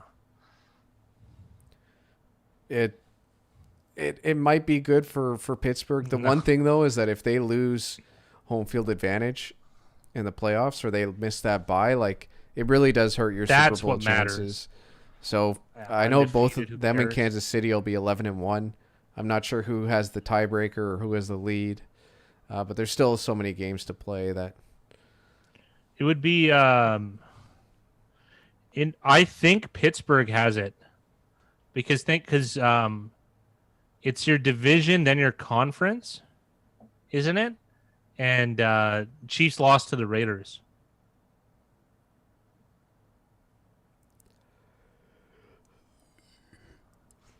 I'm not sure, but either way, there's still so many games to be played that it still is probably unlikely that they finish with the same amount of wins.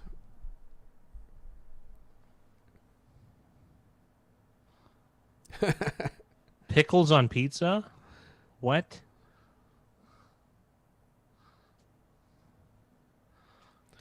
If Pittsburgh has it, yeah.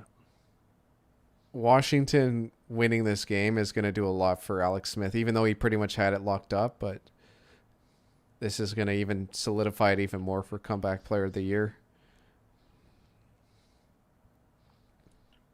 Man, this defense, you got to be pumped with this effort.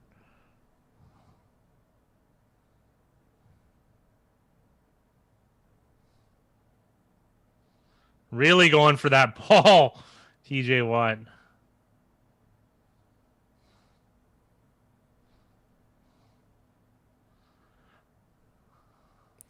Claypool's a weapon, but they might have done a few things to make sure he doesn't get the ball. Like there's things that you can do scheming wise and defensively to really force the ball to certain players.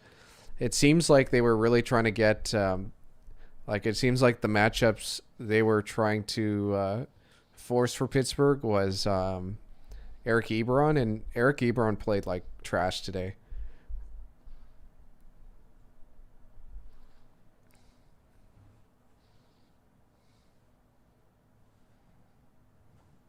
Yeah, that was in the preseason zaps. That was a bad boy hit.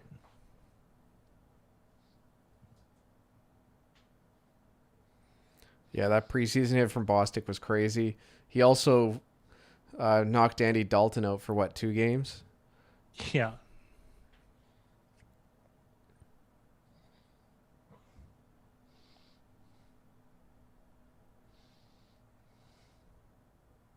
Yeah, Pittsburgh looked very shy to run the ball in this game.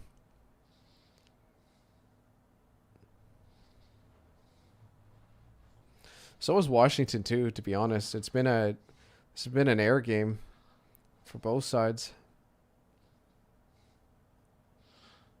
Well, Gibson out changed a little bit for him.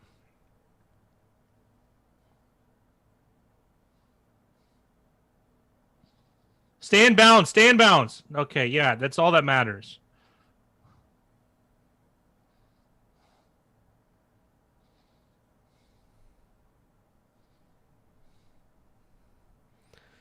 So most likely Washington's going to take this down to as little time as possible. They'll probably use a timeout. I have literally the craziest idea. You have a 3-wing back. You snap the ball and you run back and take a safety. Oh, you get a free kick though. It's just you block this up, you kick the field goal, you go up 6. There's going to be 20 seconds left on the clock.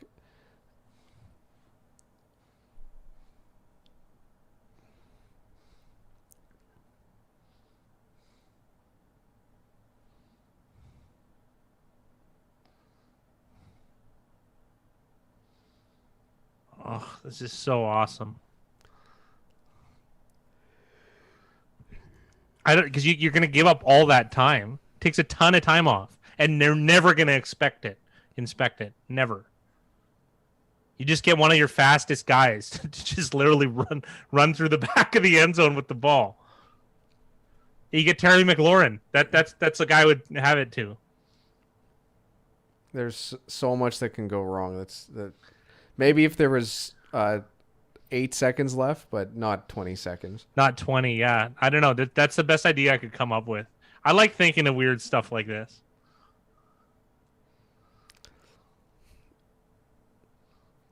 You make sure you block up, because a block could be so detrimental here, but you block this up if you're the Washington football team. You kick this field goal, you go up 6.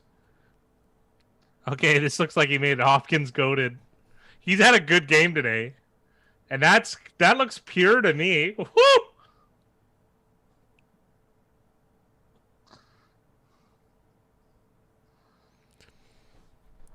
That puts the total at 40 points. So the under's still here.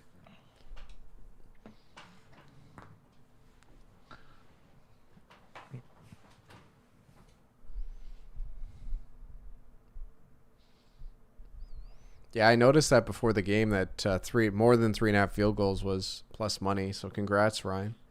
You're not shy on the props. You're hitting all these props. How is it NFC Player of the Week? I don't know. Tony, returns it and wins. What?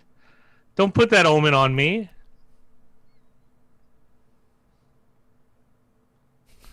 Yeah.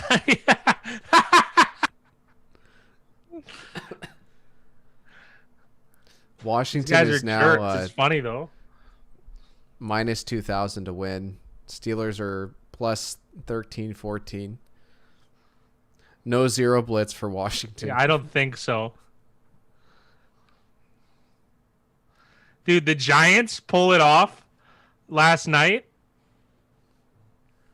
Yeah, the Giants are looking good. I still think football team is because you got like most of the guys who bet on it, they got it at like 6 and 8 to 1. You know? Wow. Just play sidelines in, 3 safeties deep. Don't fuck this up. Got my whole bankroll on Pittsburgh to return this.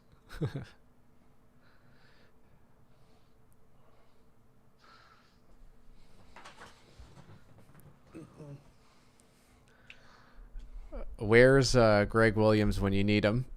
Yeah. Well, he's pretty cheap to pick up right now, Big Rye. It looks like they're only going to rush 3.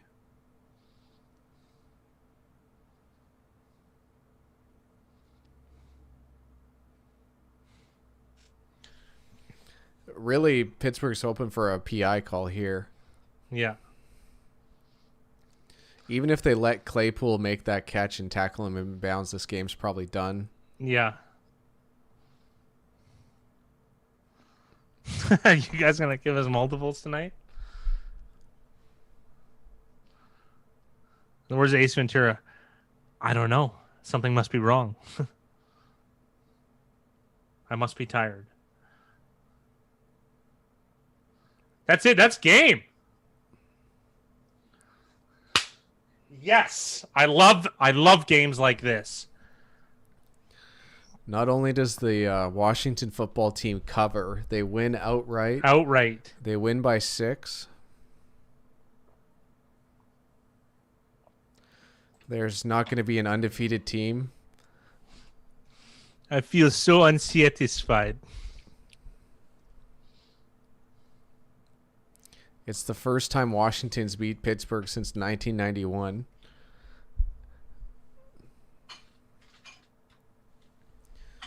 And then apparently the Bills were stopped on 4th and goal.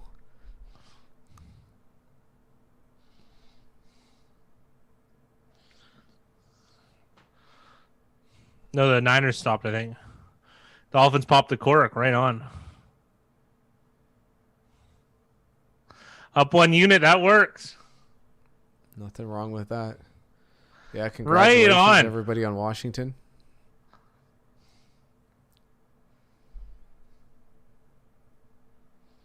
Oh, it feels so good. So pure.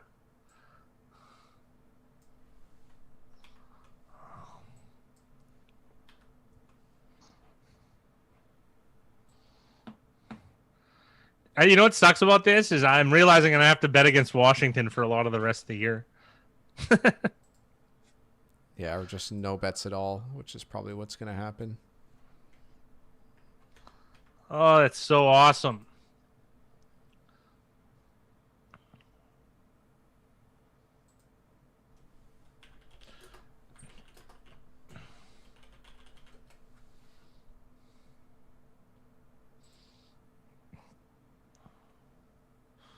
What a football team, absolutely.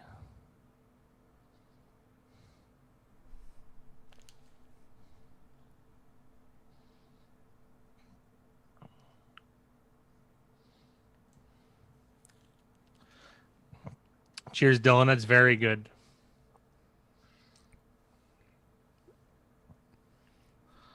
So happy about that.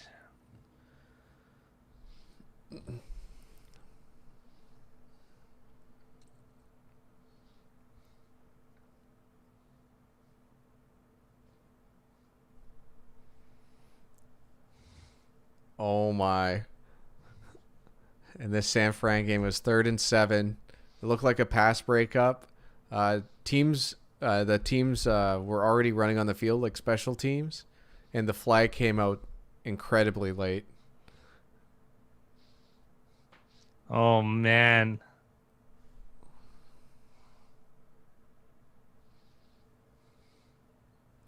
Washington football team has been a moneymaker this year ever since Alex Smith came back. Oh, weird. From now on, you'll definitely not be taking Washington all day. No. It's the other way, Sarah Booth. They've won over the people that we have to take money from. That's how it works. You got to go the other way now, most likely. When they play someone who's has bad results, we're going to be taking the team with bad results. That's how it works. Nice run from Mostert. Good night, Tony. Yeah, we should get off here and get some work done. That was a long one. Yeah, guys, enjoy. I'm probably on Pittsburgh next week. Yeah. Enjoy the Buffalo San Fran game. Nah, you do you, Sarah Booth. I'm not. You do whatever you like. Whatever you like. It's up to you. Yeah, I'm not paying you for nothing. Fuck off.